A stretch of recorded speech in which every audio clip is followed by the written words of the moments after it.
Good evening, all of you. Good evening, Prasad. Good evening, Suhani, Vaibhav, Janvi.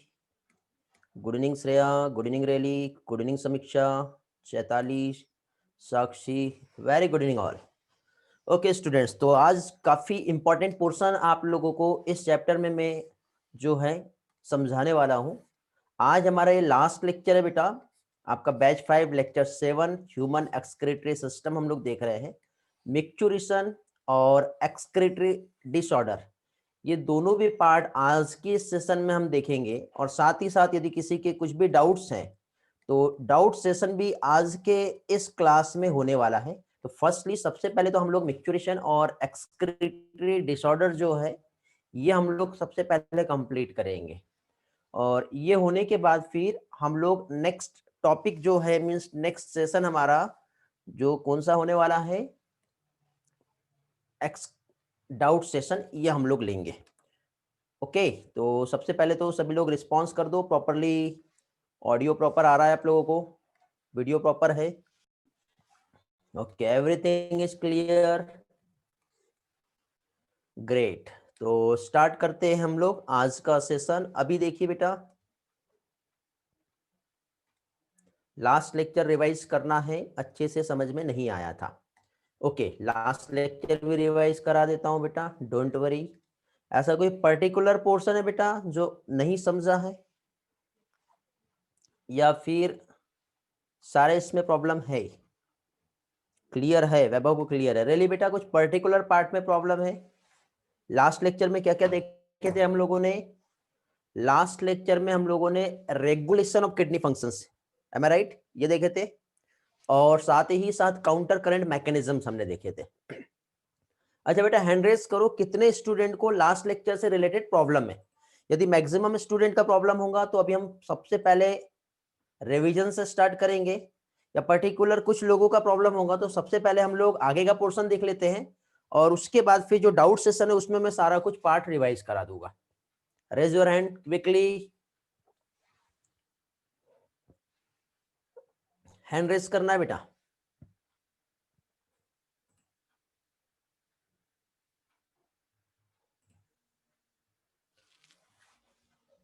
सिर्फ 2 student जो है,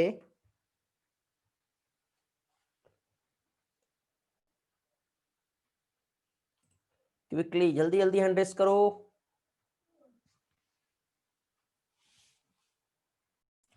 okay, only 4 participant जिनका hand raise हुआ है, और वैभव का प्रॉब्लम है रेगुलेशन ऑफ किडनी फंक्शंस में, और यहाँ पे 20 पार्टिसिपेंट दिखाई दे रहे हैं। तो एक काम करते हैं, सबसे पहले जो है, मुझे क्लियर है सर, मैं क्लियर वाला नहीं बोल रहा हूँ बेटा, मैं सिर्फ ये कह रहा हूँ कि जिसको प्रॉब्लम है वो हैंड रेज करो, या हैंड रेज नहीं हो रहा है तो चैट बॉक्स में रिस्पॉन्स करो। ओके चलो, तो कोई प्रॉब्लम नहीं, सारी चीजें अच्छे से देखेंगे, स्टेप बाय स्टेप देखेंगे।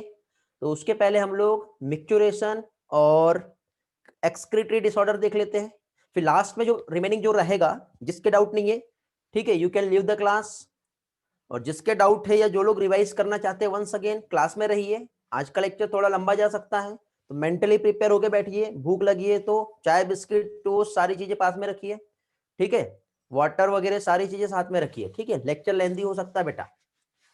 चलो तो स्टार्ट करते हैं विदाउट डिले किए।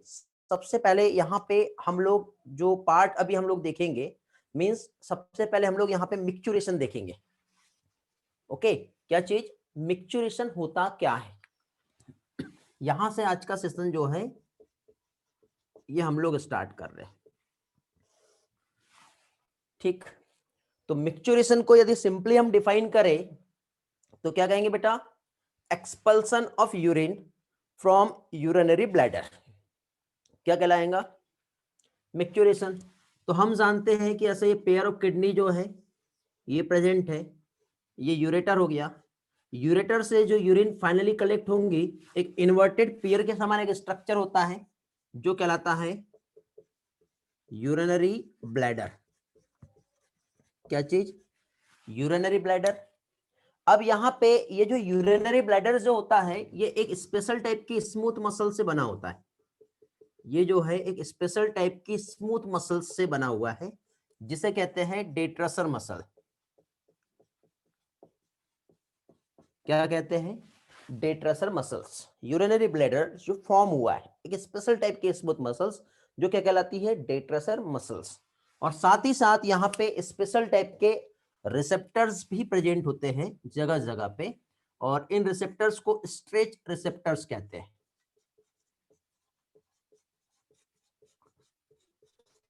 ओके, इसके बाद इस तरह से ये जो स्ट्रक्चर है, तो इसमें ऐसे दो स्पिंक्टर्स यहाँ पे प्रेजेंट होंगे, टू स्पिंक्टर्स, जिसमें से एक तो आपको यहाँ पे इनसाइड में जो दिखाई दे रहा है ये वाला, और एक ये वाला, मींस एक इंटरनल स्पिंक्टर्स यहाँ पे प्रेजेंट है,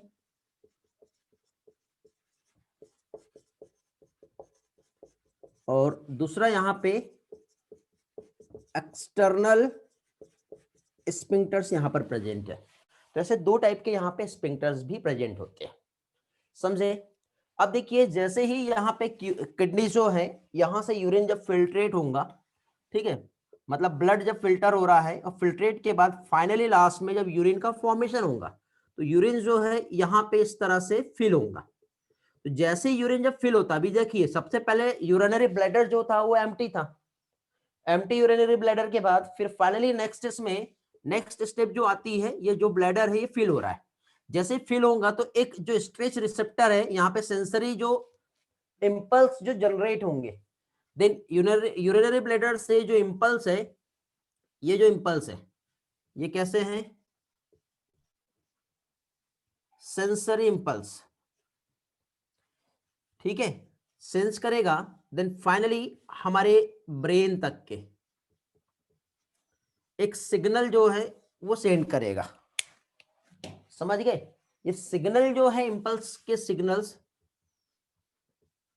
ये सेंड हुए कि भैया अभी आपका जो ब्लैडर है उसमें जगह नहीं बची है, अब टाइम आ गया है इस ब्लैडर को एम्प्टी करने का, ठीक है, क्योंकि यहां पे रीएब्जॉर्प्शन का प्रोसेस नहीं होने वाला है।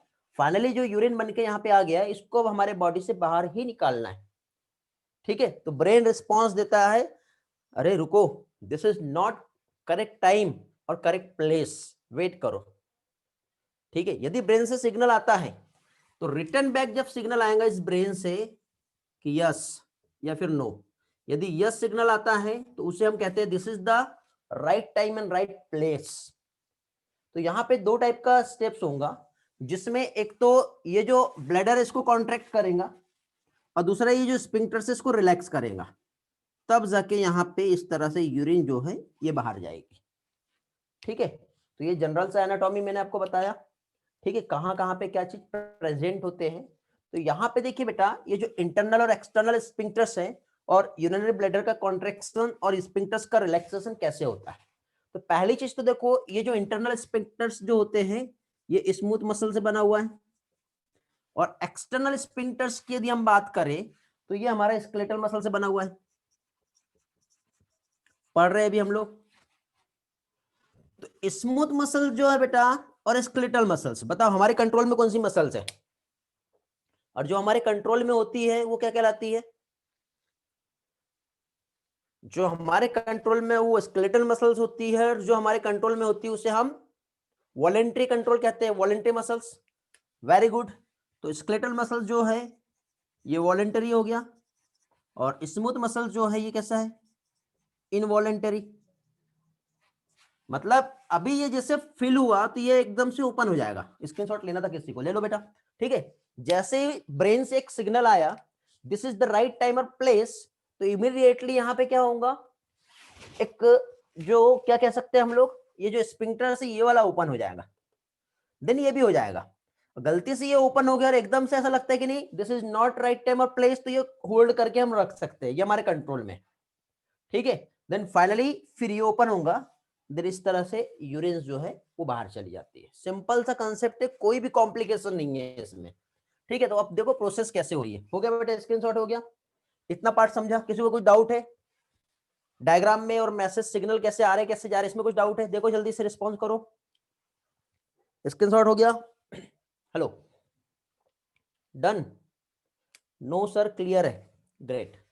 चलो आपका चैट राइट आ रहा है क्या? यस, हाँ अभी आपका चैट राइट आ रहा है। इसके पहले क्या था पता नहीं। को होस्ट पे चैट करना है बेटा, सभी को हमेशा को होस्ट पे ही चैट करना है, हमेशा हर लेक्चर में।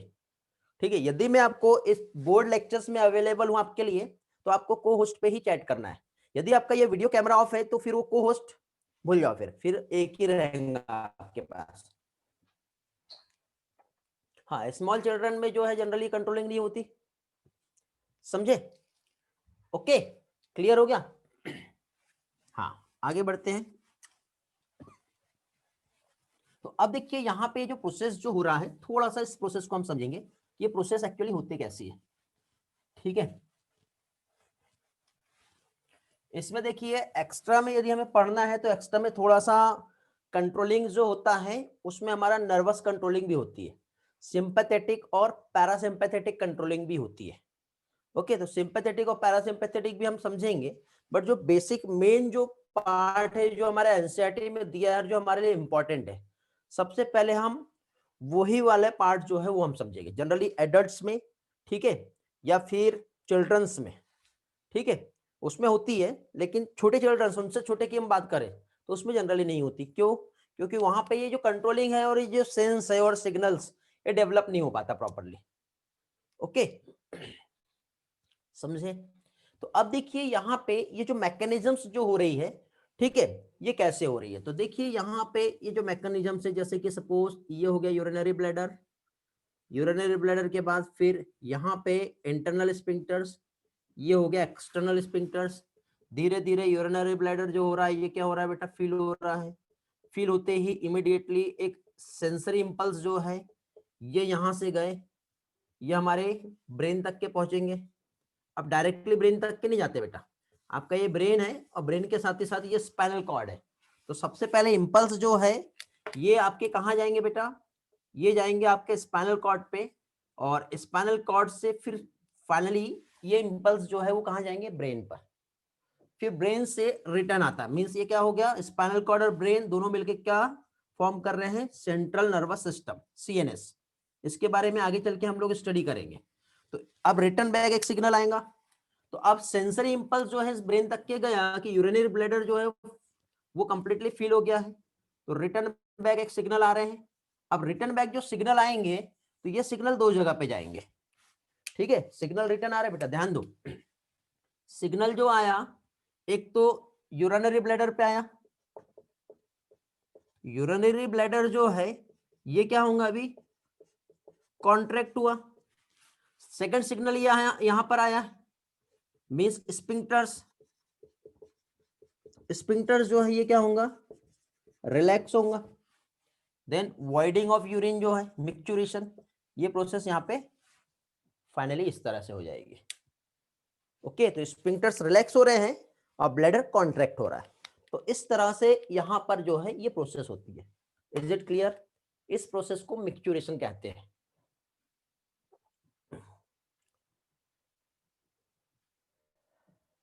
Okay, great. अब यहाँ पे देखिए सिग्नल यदि हम देखें तो इसमें सिंपैथेटिक और पैरासिम्पैथेटिक सिग्नलिंग भी होती है।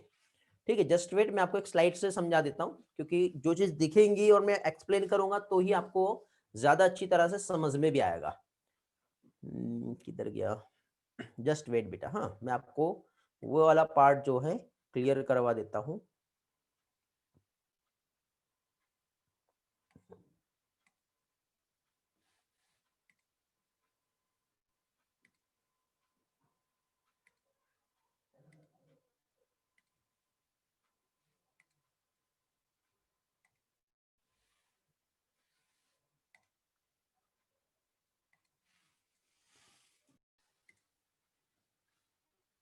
दिखाई दे रहा है? हाँ, देखिए बेटा, अभी हम लोग यहाँ पे मिक्चुरेशन का मैकेनिज्म्स क्या होता है ये पढ़ रहे हैं। ठीक है, तो मिक्चुरेशन की यदि हम प्रोसेस यहाँ पे देखें तो मिक्चुरेशन जो है मींस यहाँ पे पहली चीज तो एक्सपल्सन ऑफ यूरिन। क्या चीज? Expulsion of urine from the urinary bladder. इस फिनोमिना को क्या कहते हैं बेटा? मिक्चुरेशन कहते हैं। तो अब ये एक रिफ्लेक्स प्रोसेस होती है जो जनरली चिल्ड्रन एंड एडल्ट्स में देखने को मिलती है, लेकिन इससे छोटे यदि हम देखें बच्चों में तो ये प्रोसेस उसमें नहीं होता है। क्या रीजन है, तो वही हम देखेंगे। तो इसमें देखो पहली चीज तो ये आप यहाँ पे इन्वर्टेड पियर शेप एक स्ट्रक्चर देख रहे हो जो कि यूरिनरी ब्लैडर का है। ये एक स्पेशल टाइप के स्मूथ मसल से बना हुआ है जिसे डेट्रेसल मसल्स कहते हैं। और दो यहाँ पे आप लोगों को स्पिंक्टर्स भी दिख रहे हैं, एक इंटरनल स्पिंक्टर्स और साथ ही साथ एक जो होता है इसमें एक्सटर्नल स्पिंक्टर्स। ओके, इस तरह से हमारा आपको यहाँ पे ब्रेन और ब्रेन के साथ आपको स्पाइनल कॉर्ड दिख रहा है जो यहाँ पे एक स्पेशल टाइप की नर्व का सप्लाई होता है। और नर्वस सिस्टम की यदि हम बात करें तो इसके बाद के लेक्चर में हम लोग नर्वस सिस्टम का स्टडी करने वाले हैं, जिसमें एक सेंट्रल नर्वस सिस्टम आता है, एक पेरिफेरल नर्वस सिस्टम आता है और एक autonomic nervous system. Central nervous system में हम लोगों ने बेटा ब्रेन और स्पाइनल कॉर्ड अभी हमने देखे, तो डिटेल में हम लोग नेक्स्ट चैप्टर में ही इसका स्टडी करेंगे। पीएनएस का हमको अभी कोई रिलेशन नहीं है, तो ये भी हम लोग नेक्स्ट चैप्टर में ही स्टडी करेंगे। हमें यहाँ पे जो पढ़ना है वो पढ़ना है ऑटोनोमिक नर्वस सिस्टम, जिसमें दो टाइप होते हैं बेटा, एक सिंपैथेटिक और एक पैरासिम्पैथेटिक। ये पार्ट हम लोग बेटा लास्ट के कुछ लेक्चर से स्टडी करते आ रहे हैं, तो मुझे नहीं लगता कि ये क्या है, ये टर्म आपके लिए कुछ नया होगा, आप सभी लोग इस टर्म से अवेयर होंगे। तो सिंपैथेटिक और पैरासिम्पैथेटिक नर्व की बेटा सप्लाई होती है यूरिनरी ब्लैडर में। तो देखिए यहाँ पे ये जो सिंपैथेटिक और पैरासिम्पैथेटिक नर्वस सिस्टम काम कैसे कर रहा है।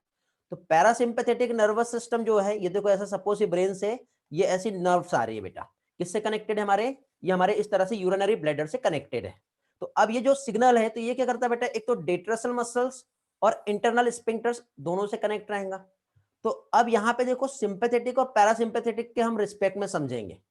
तो पैरासिम्पैथेटिक नर्वस सिस्टम क्या कर रहा है बेटा, डेट्रेसल मसल्स को रिलैक्स करके रखेगा और इंटरनल स्पिंक्टर्स को कॉन्स्ट्रिक्ट करके रखेगा, जिसकी वजह से क्या होगा बेटा, यूरिनरी ब्लैडर फिल होगा। देखो ध्यान दो, कंफ्यूज नहीं होना। क्या समझाया मैंने यहाँ पे मैंने आप लोगों को अभी जो टर्म्स समझाया, तो इस टर्म्स में हमने क्या देखे बेटा, देखिए अभी यूरिनरी ब्लैडर अभी खाली है। जब खाली है तो यहां पे हमको इस स्पिंक्टर्स को क्लोज करना पड़ेगा और साथ ही साथ ये जो ब्लैडर है इसको रिलैक्स करना पड़ेगा, तभी तो यूरिन यहां से आके इसमें जगह बना के इस तरह से फिल होंगी। तो इसमें कौन सा सिस्टम काम कर रहा है, तो इसमें सिंपैथेटिक नर्वस सिस्टम काम कर रहा है। कौन सा, सिंपैथेटिक। तो सिंपैथेटिक नर्वस सिस्टम ने किया, सिंपैथेटिक नर्वस सिस्टम ने यूरिनरी ब्लैडर को रिलैक्स किया और स्पिंक्टर्स को कॉन्स्ट्रिक्ट करके रखा, जिसकी वजह से ब्लैडर जो रहेगा वो क्या होगा, फिल होगा। समझे। तो यही चीज हम यहाँ पे देख रहे हैं कि इंटरनल स्पिंक्टर्स कॉन्स्ट्रिक्ट है, डेट्रेसल मसल्स रिलैक्स रहेंगी, देन जो यूरिनरी ब्लैडर जो रहेगा ये फिल होगा। अब जैसे ही अब यूरिनरी ब्लैडर अब फिल हो गया, यूरिनरी ब्लैडर में सारी यूरिन जो है ये बहुत सारी आके जमा हो गई, तो अब उस टाइम पे काम करेगा कौन सा, पैरासिम्पैथेटिक नर्वस सिस्टम। क्या करता है बेटा, ये डेट्रेसल मसल्स को कॉन्ट्रैक्ट करेगा और जो स्पिंक्टर्स है हमारे उसको रिलैक्स कर देगा, जिसकी वजह से वाइडिंग होगा। वाइडिंग मींस क्या होता है बेटा, यूरिनेशन का प्रोसेस होता है। साथ ही साथ एक और नर्व्स होती है बेटा जिसे सोमेटिक नर्व्स कहते हैं, it is also known as pudendal nerve. क्योंकि देखिए अभी मैंने आपको क्या बताया, इंटरनल स्पिंक्टर्स कनेक्टेड है ना, यहाँ पे इंटरनल इसने क्या किया, रेगुलेट किया, लेकिन अगेन यहाँ पे एक्सटर्नल स्पिंक्टर्स भी तो प्रेजेंट है। तो यहाँ पे देखो ये जो हमारा नर्वस सिस्टम है इससे पैरासिम्पैथेटिक, सिंपैथेटिक और एक और आ रहा है ये वाला नर्व जो हमारे एक्सटर्नल स्पिंक्टर से कनेक्टेड है। कौन सी नर्व बोलते हैं इसको, सोमेटिक नर्व, जो हमारे कंट्रोल में है। तो सोमेटिक नर्व जो है बेटा ये रिस्पॉन्सिबल होती है हमारे वॉलेंट्री कंट्रोल के लिए। ये हमारे जो आयनिक कंसेंट्रेशन है उसको तो मेंटेन कर रहा है, ये वाला पार्ट हमारे लिए कोई काम का नहीं है, बट ये हमारे वॉलेंट्री कंट्रोल में, हमारे कंट्रोल में रहती है सोमेटिक नर्व। ये था बेटा मिक्चुरेशन का प्रोसेस। आई होप आपको अच्छे से समझ में आ गया होगा। ऐसा कोई स्टूडेंट है जिससे नहीं समझ में आया तो रिस्पॉन्स करो। मिक्चुरेशन हमारा हो गया है। यहाँ पे यूरिन का कंपोजिशन हमें देखना है और डायबिटीज के टर्म में कुछ यहाँ पे रिलेशन है वो हमें देखना है। 24 स्टूडेंट अभी क्लास में है, जल्दी से रिस्पॉन्स करो। Is it okay? सो आगे बढ़ते हैं। क्लियर है बेटा? Very good. आप लोगों के लिए एक इंफॉर्मेशन है, यदि आप लोगों को एक्सक्रीशन का एक एनिमेटेड लेक्चर्स देखना है जिसमें हैंड ड्राइंग की हेल्प से सारी चीजें समझाया है, कंप्लीट एक्सक्रीटरी सिस्टम का, वहां पे क्या कह सकते हैं हम लोग पार्ट्स में समझाया हूं, ठीक है, एक लेक्चर्स में वहां पे बताया हूं। आप लोग देखना चाहते हो, नीड नहीं है, यदि आप चाहते हो कि नहीं थोड़े से कंसेप्ट हमारे इंप्रूव हो जाएंगे, तो मैं आपको लेक्चर्स का नंबर जो है अभी बता दे रहा हूँ, कौन सा नंबर रहेगा और वो आप लोगों को देखना है। समझ में आ गया? ओके सुहानी बेटा, आपके क्वेश्चन का मीनिंग नहीं समझा, क्या पूछना चाह रहे हो आप? ओके मैं लेक्चर्स नंबर जो है वो मैं आपको एक काम करता हूँ, आज मैं बताता नहीं हूँ डायरेक्टली, जिसे भी चाहिए मुझसे लिंक मांग लेना, मैं डायरेक्टली लिंक में आपको पोस्ट कर दूंगा पर्सनली, आप लोग देख सकते हो फिर वो। ठीक है बेटा, नेक्स्ट टॉपिक पे आया है फिर, यूरिन इज वॉलेंट्री कंट्रोल। देखिए बेटा यूरिन वॉलेंट्री और इनवॉलेंट्री दोनों है, जब यूरिनरी ब्लैडर फील हो रहा है तब, और नहीं हो रहा है तब। हाँ बेटा यूट्यूब पे ही अपने प्लेलिस्ट पे मिल जाएगा आपको, बट आप कंफ्यूज हो जाओगे, मुझे आप टेक्स्ट कर देना, मैं पर्सनली लिंक आपके साथ शेयर कर दूंगा। Is it clear? आगे बढ़े, इसके बाद हम लोग डायलिसिस क्या होता है वो अब देखने वाले हैं। ओके ग्रेट, तो अभी नेक्स्ट पार्ट पे आते हैं हम लोग। नेक्स्ट पोर्शन हमारा जो है, आई थिंक नेटवर्क का कुछ इशू दिख। ओके स्टूडेंट, तो देखिए बेटा अभी थोड़ी देर पहले यहाँ पे हम लोगों ने मिक्चुरेशन क्या होता है ये समझे थे, तो मिक्चुरेशन के रिस्पेक्ट में सारे टर्म्स हम लोग एक बार देख लेते हैं क्या क्या है, और उसके बाद फिर आगे का जो पोर्शन है वो हम देखेंगे। तो मिक्चुरेशन सिंपल टर्म क्या हो रहा है बेटा, यहाँ पे रिलीज ऑफ यूरिन। अब ये यूरिन रिलीज जो हो रहा है कैसे हो रहा है, तो इसका कुछ स्टेप्स हम लोग यहाँ पे देखेंगे। तो पहली चीज तो देखिए gradual filling of urinary bladder. देखो आप यहाँ पे देखिए, सबसे पहले यूरिनरी ब्लैडर एम्प्टी है, तो सबसे पहले तो यूरिनरी ब्लैडर को फिल करना पड़ेगा। तो यूरिनरी ब्लैडर यहाँ पे फिल होगा, कैसे फिल होता है, यहाँ पे रिसेप्टर रहेंगे,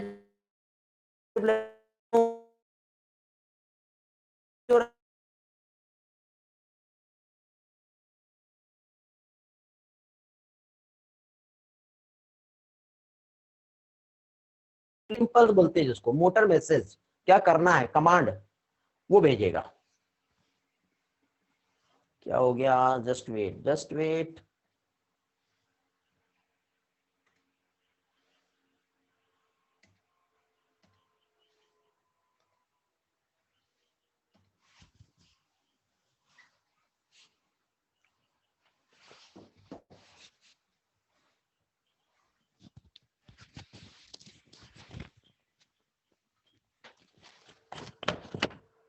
वेट करो बेटा, थोड़ा सा टेक्निकल इश्यूज आया है।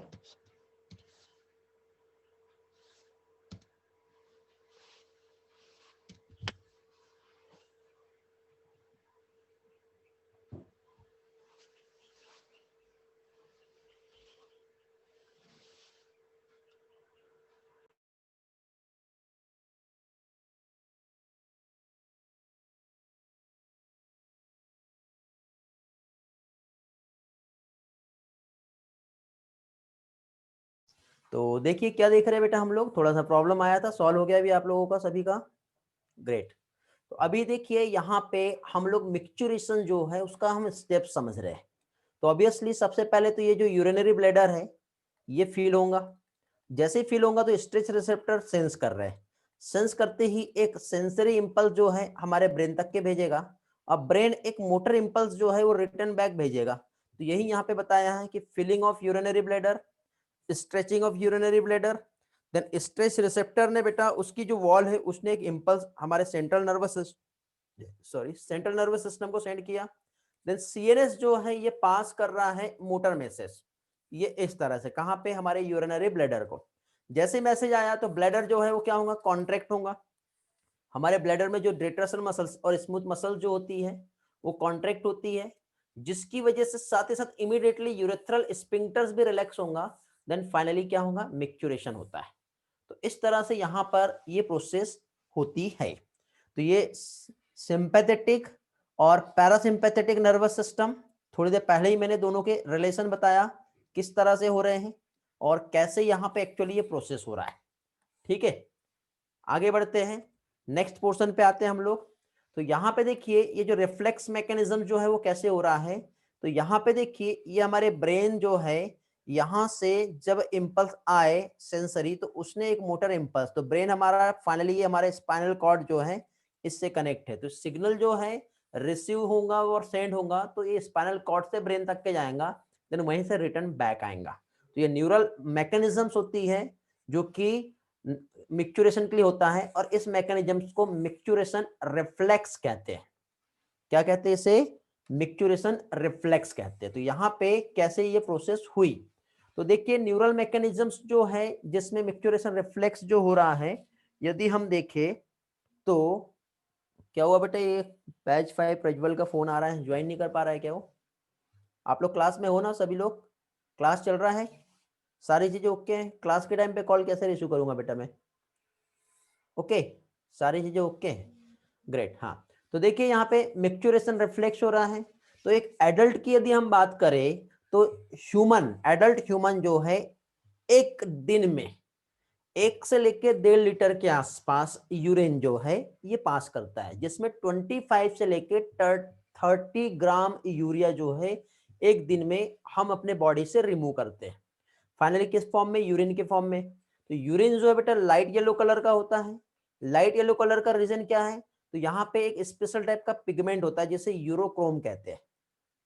क्या कहते हैं? यूरोक्रोम, जिसकी वजह से यूरिन का कलर जो है लाइट येलो और स्लाइटली एसिडिक होता है। एसिडिक मींस 6.0 के आसपास जो है इतना पीएच यूरिन का देखने को मिलता है, और ऑर्डर भी इसमें प्रेजेंट होती है। जनरली इस तरह से हम टेस्ट ट्यूब ले करके यूरिन जो है उसका हम एनालिसिस यहाँ पे हम कर सकते हैं। अलग अलग यहाँ पे केमिकल्स, इसका कंपोजिशन जो है ये हम लोग देख सकते हैं। जनरली ये डायग्नोसिस में हम लोग इसी तरह का टेस्ट जो है ये परफॉर्म करते हैं। तो एवरेज यूरिन जो है कितना आ रहा है पर डे में, और उसका कंपोजिशन जो है वो कुछ चेंज हुआ, तो हम बेटा जनरली डिफरेंट टाइप के डिसऑर्डर को यहाँ पे हम क्या है ये कहते हैं। हाँ बेटा, कभी कभी रेडियस होता है, क्यों? क्योंकि जनरली यूरिन में आरबीसी प्रेजेंट नहीं होता, लेकिन यदि हमें ग्लोमेरुलोनेफ्राइटिस हो गया है, ग्लोमेरुलोनेफ्राइटिस मतलब ग्लोमेरुलस में इन्फ्लामेशन हो गया, तो इसके पोर्स बड़े हो जाएंगे। लार्ज होने की वजह से आरबीसी भी जो है वो क्या होंगी? फिल्टर हो जाएंगी, जिसकी वजह से यूरिन में बेटा रेडियस यूरिन आरबीसी की प्रेजेंस को बताती है। मीन्स किसी ना किसी टाइप का डिसऑर्डर हमें हुआ है, इस चीज का ये सिम्टम्स होता है। ओके, तो ये यूरिन के रिस्पेक्ट में ये हम लोगों ने यहाँ पे समझे। ठीक है, एक रिएजेंट होता है बेटा जिसे बेनेडिक्ट रिएजेंट कहते हैं। ये एक स्पेशल टाइप का रिएजेंट होता है। इस रिएजेंट में हम लोग जो है एनालिसिस करते हैं, जिसमें यदि ग्लूकोज नहीं है तो इस कलर का दिखेगा। ग्रीन कलर जो है थोड़ा ग्लूकोज है, ऑरेंज कलर यदि आ रहा है तो ज्यादा ग्लूकोज है, और रेड हो गया तो लार्ज अमाउंट में ग्लूकोज भी है, जिसे हम ग्लाइकोज यूरिया टर्म से रिप्रेजेंट करते हैं। क्या कहते हैं बेटा? ग्लाइकोज यूरिया। तो एक तो ग्लाइकोज यूरिया और दूसरा ketone urea. Ketone urea means जब कीटोन बॉडी जो है हमारी यूरिन में प्रेजेंट होती है तब, और जब ग्लूकोज जो हमारे यूरिन में मैक्सिमम अमाउंट में प्रेजेंट होता है तब उसके लिए टर्म यूज किया जाता है, और इस कंडीशन को हम डायबिटीज मेलिटस कहते हैं। क्या कहते हैं बेटा? Diabetes mellitus. तो यूरिन की एनालिसिस से बेटा हम क्लिनिकल डायग्नोसिस को हम परफॉर्म कर सकते हैं, जो कि हमारे किडनी के माल फंक्शनिंग को रिप्रेजेंट करता है। ठीक है, अब यहाँ पे क्वेश्चन ये है कि डायबिटीज मेलिटस और कीटोन यूरिया क्या है, ये हमें नहीं समझा। तो ध्यान से देखो बेटा, जो टर्म मैं आप लोगों को यहाँ पर समझाने की कोशिश कर रहा हूँ। तो पहली चीज तो देखिए इसमें क्या है, जैसे कि फॉर एग्जाम्पल जब हम फूड हम खाते हैं तो ग्लूकोज जो है इन द फॉर्म ऑफ ग्लाइकोजन जो है ये क्या होगा? स्टोर होगा। और यदि हमारे को यदि किसी भी टाइप की डायबिटीज हुई है, ठीक है, या फिर हम जब खाना नहीं खा रहे, ऑब्वियसली हमें डायबिटीज हो गई। अब डायबिटीज होने की वजह से क्या होगा? डॉक्टर हमें क्या है सजेस्ट करता है कि आपको जो है जैसे ग्लूकोज की डाइट कम कर देना है, या फिर हम जो फैट होते जा रहे हैं, बहुत हेल्दी होते जा रहे हैं, तो उस टाइम पे भी हम क्या है जनरली क्या है डाइटिंग पे रहते हैं। डाइटिंग पे रहने की वजह से सबसे पहले ग्लाइकोजन ब्रेक होता है ग्लूकोज में, ठीक है, ग्लूकोज में ब्रेक हो गया, देन फाइनली इसका हम यूटिलाइजेशन कर लेते हैं। लेकिन इसी के साथ साथ हमारे बॉडी में जो फैट है ये टूटेगा। फैट टूटेगा तो फैट का जब मेटाबॉलिज्म होता है तो बेटा कीटोन बॉडी बनती है, और कीटोन बॉडी जब बनेंगी तो ये हमारे यूरिन में भी आके दिखेंगी। तो ये जो है जब कीटोन बॉडी हमारे यूरिन में जब दिखाई देती है तो उस टर्म को कीटोन यूरिया कहते हैं। क्या कहते हैं बेटा? उस टर्म को कीटोन यूरिया कहते हैं। उस टर्म को समझ में आ गया? तो यही यहाँ पे बताया हुआ है। अब जनरली देखिए डायबिटीज इंसिपिडस और डायबिटीज मेलिटस में क्या डिफरेंस है, ये पार्थ का भी एक डाउट आ रहा है। दोनों भी चीजें हम देख लेते हैं बेटा।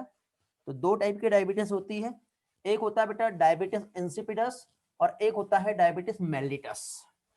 ओके, तो देखिए यहाँ पे पहली चीज तो क्या चीज, डायबिटीज इंसिपिडस DI लिख रहा हूं मैं, और दूसरा डायबिटीज मेलिटस, ठीक है, DM लिख रहा हूं।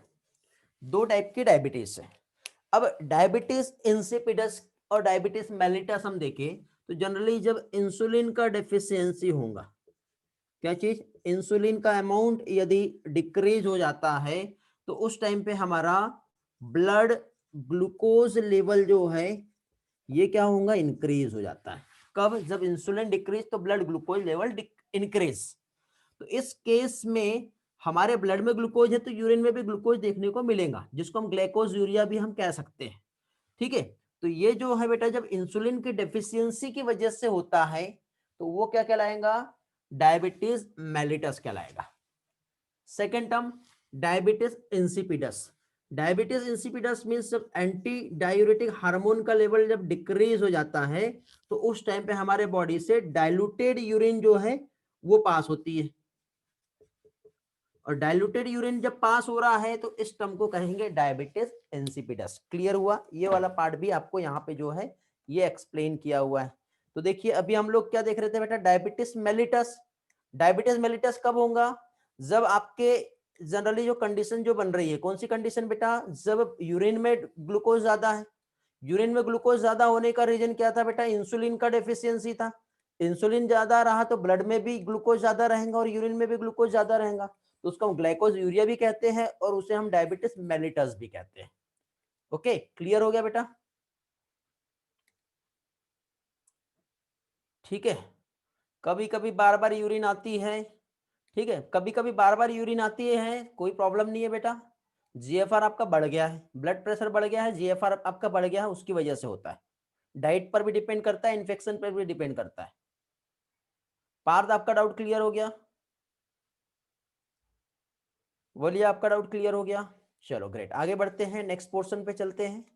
नेक्स्ट पार्ट हमारा, पहले तो ये बताओ glycosuria, ketonuria, diabetes mellitus और डायबिटीज इंसिपिडस, ये टर्म्स मैंने बताया हूं, ये सभी के क्लियर है। ओके, सभी के क्लियर है, आगे बढ़ रहे हैं। अब नेक्स्ट बेटा, अब हम लोग यहाँ पे एक्सक्रीशन से रिलेटेड कुछ और भी टर्म्स हम देखेंगे। अभी तक के तो हम लोगों ने जो एक्सक्रीशन का टर्म देखे वो किस रिस्पेक्ट में हमने देखे बेटा, हमने सिर्फ किडनी को समझे। अब हम बेटा कुछ और भी यहाँ पे ऑर्गन्स हैं जो हमारे एक्सक्रीशन में इन्वॉल्व होते हैं। तो एक्सक्रीशन में कुछ ऑर्गन्स जो कि इन्वॉल्व होते हैं, जिसमें से यदि हम देखें तो पहली चीज तो बेटा हमारा लंग्स भी है, लीवर भी है और हमारे स्किन भी है। लंग्स तो आप बहुत अच्छे से जानते हो कि लंग्स से बेटा हम लोग कार्बन डाइऑक्साइड और वाटर भी in the form of vapours जो है वो क्या करते हैं, एक्सक्रीट करते हैं। समझ में आ गया, यस बेटा, वहां पे पहुंचने वाले हैं, वेट करो थोड़ा सा, ठीक है। येलोइश कलर का यूरिन बेटा रैली ये यूरोक्रोम की वजह से ही होता है। ओके, हाँ। तो अभी देखिए यहाँ पे लंग्स जो है कार्बन डाइऑक्साइड, और वो भी कितना बेटा, 200 ml पर मिनट, ये डेटा याद रखना है। और वाटर लंग्स से जो है एक्सक्रीट होता है, समझे। सिर्फ आप इतना ही याद रखो, इससे ज्यादा जाने की जरूरत नहीं है, कंफ्यूज हो जाओगे नहीं तो। प्रणय बेटा आपका क्या कमेंट था, मैं रीड नहीं किया, फिर से बोलो। हाँ, यूरोक्रोम और बिलीवर्डिन बिलीरुबिन दोनों भी रहते हैं बेटा। पार्थ, प्रणय बेटा क्या बोले आपने, नहीं समझा मैं, कहाँ गया आपका मैसेज, बहुत ऊपर चला गया होगा, फिर से सेंड करो बेटा।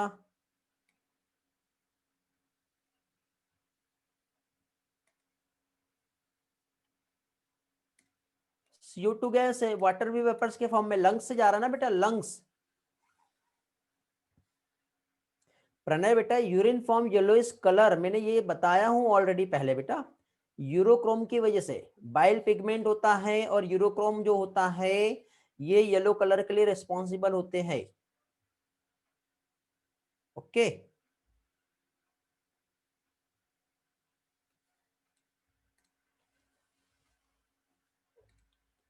वलिया बेटा आपके डाउट को क्लियर करने के लिए आपको एक बार ब्रीथिंग वाला जो चैप्टर है उस पर जाना पड़ेगा, तब आपका ये पॉइंट क्लियर हो जाएगा,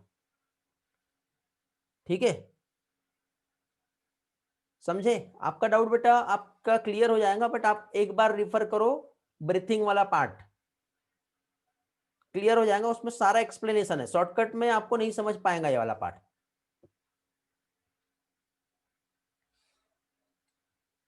व्हाइट कलर का यूरिन बेटा वो यूरिन नहीं रहता, वो पस रहता है। यदि कुछ बैक्टीरियल इन्फेक्शन यदि हो जाए हमारे बॉडी में तो फिर व्हाइट यूरिन पास होता है। एक्चुअली वो WBCs और पस सेल्स रहती है उसमें। ओके रेली, क्लियर हुआ? और किसी का डाउट कुछ पूछो बेटा।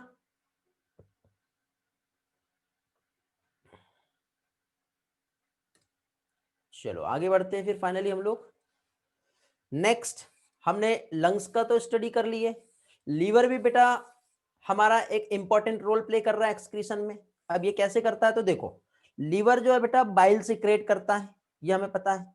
तो बाइल जो होता है उसमें बिलीरुबिन और बिलीवर्डिन भी होता है, साथ ही साथ कोलेस्ट्रॉल भी होता है, और कुछ degraded steroid hormone. Steroid hormone की हम बात करें तो जैसे टेस्टोस्टेरोन होता है, ईस्ट्रोजन होता है, एस्ट्राडियोल बोलते हैं जैसे। तो ये जो है हमारे बेटे स्टेरॉइड हार्मोन है।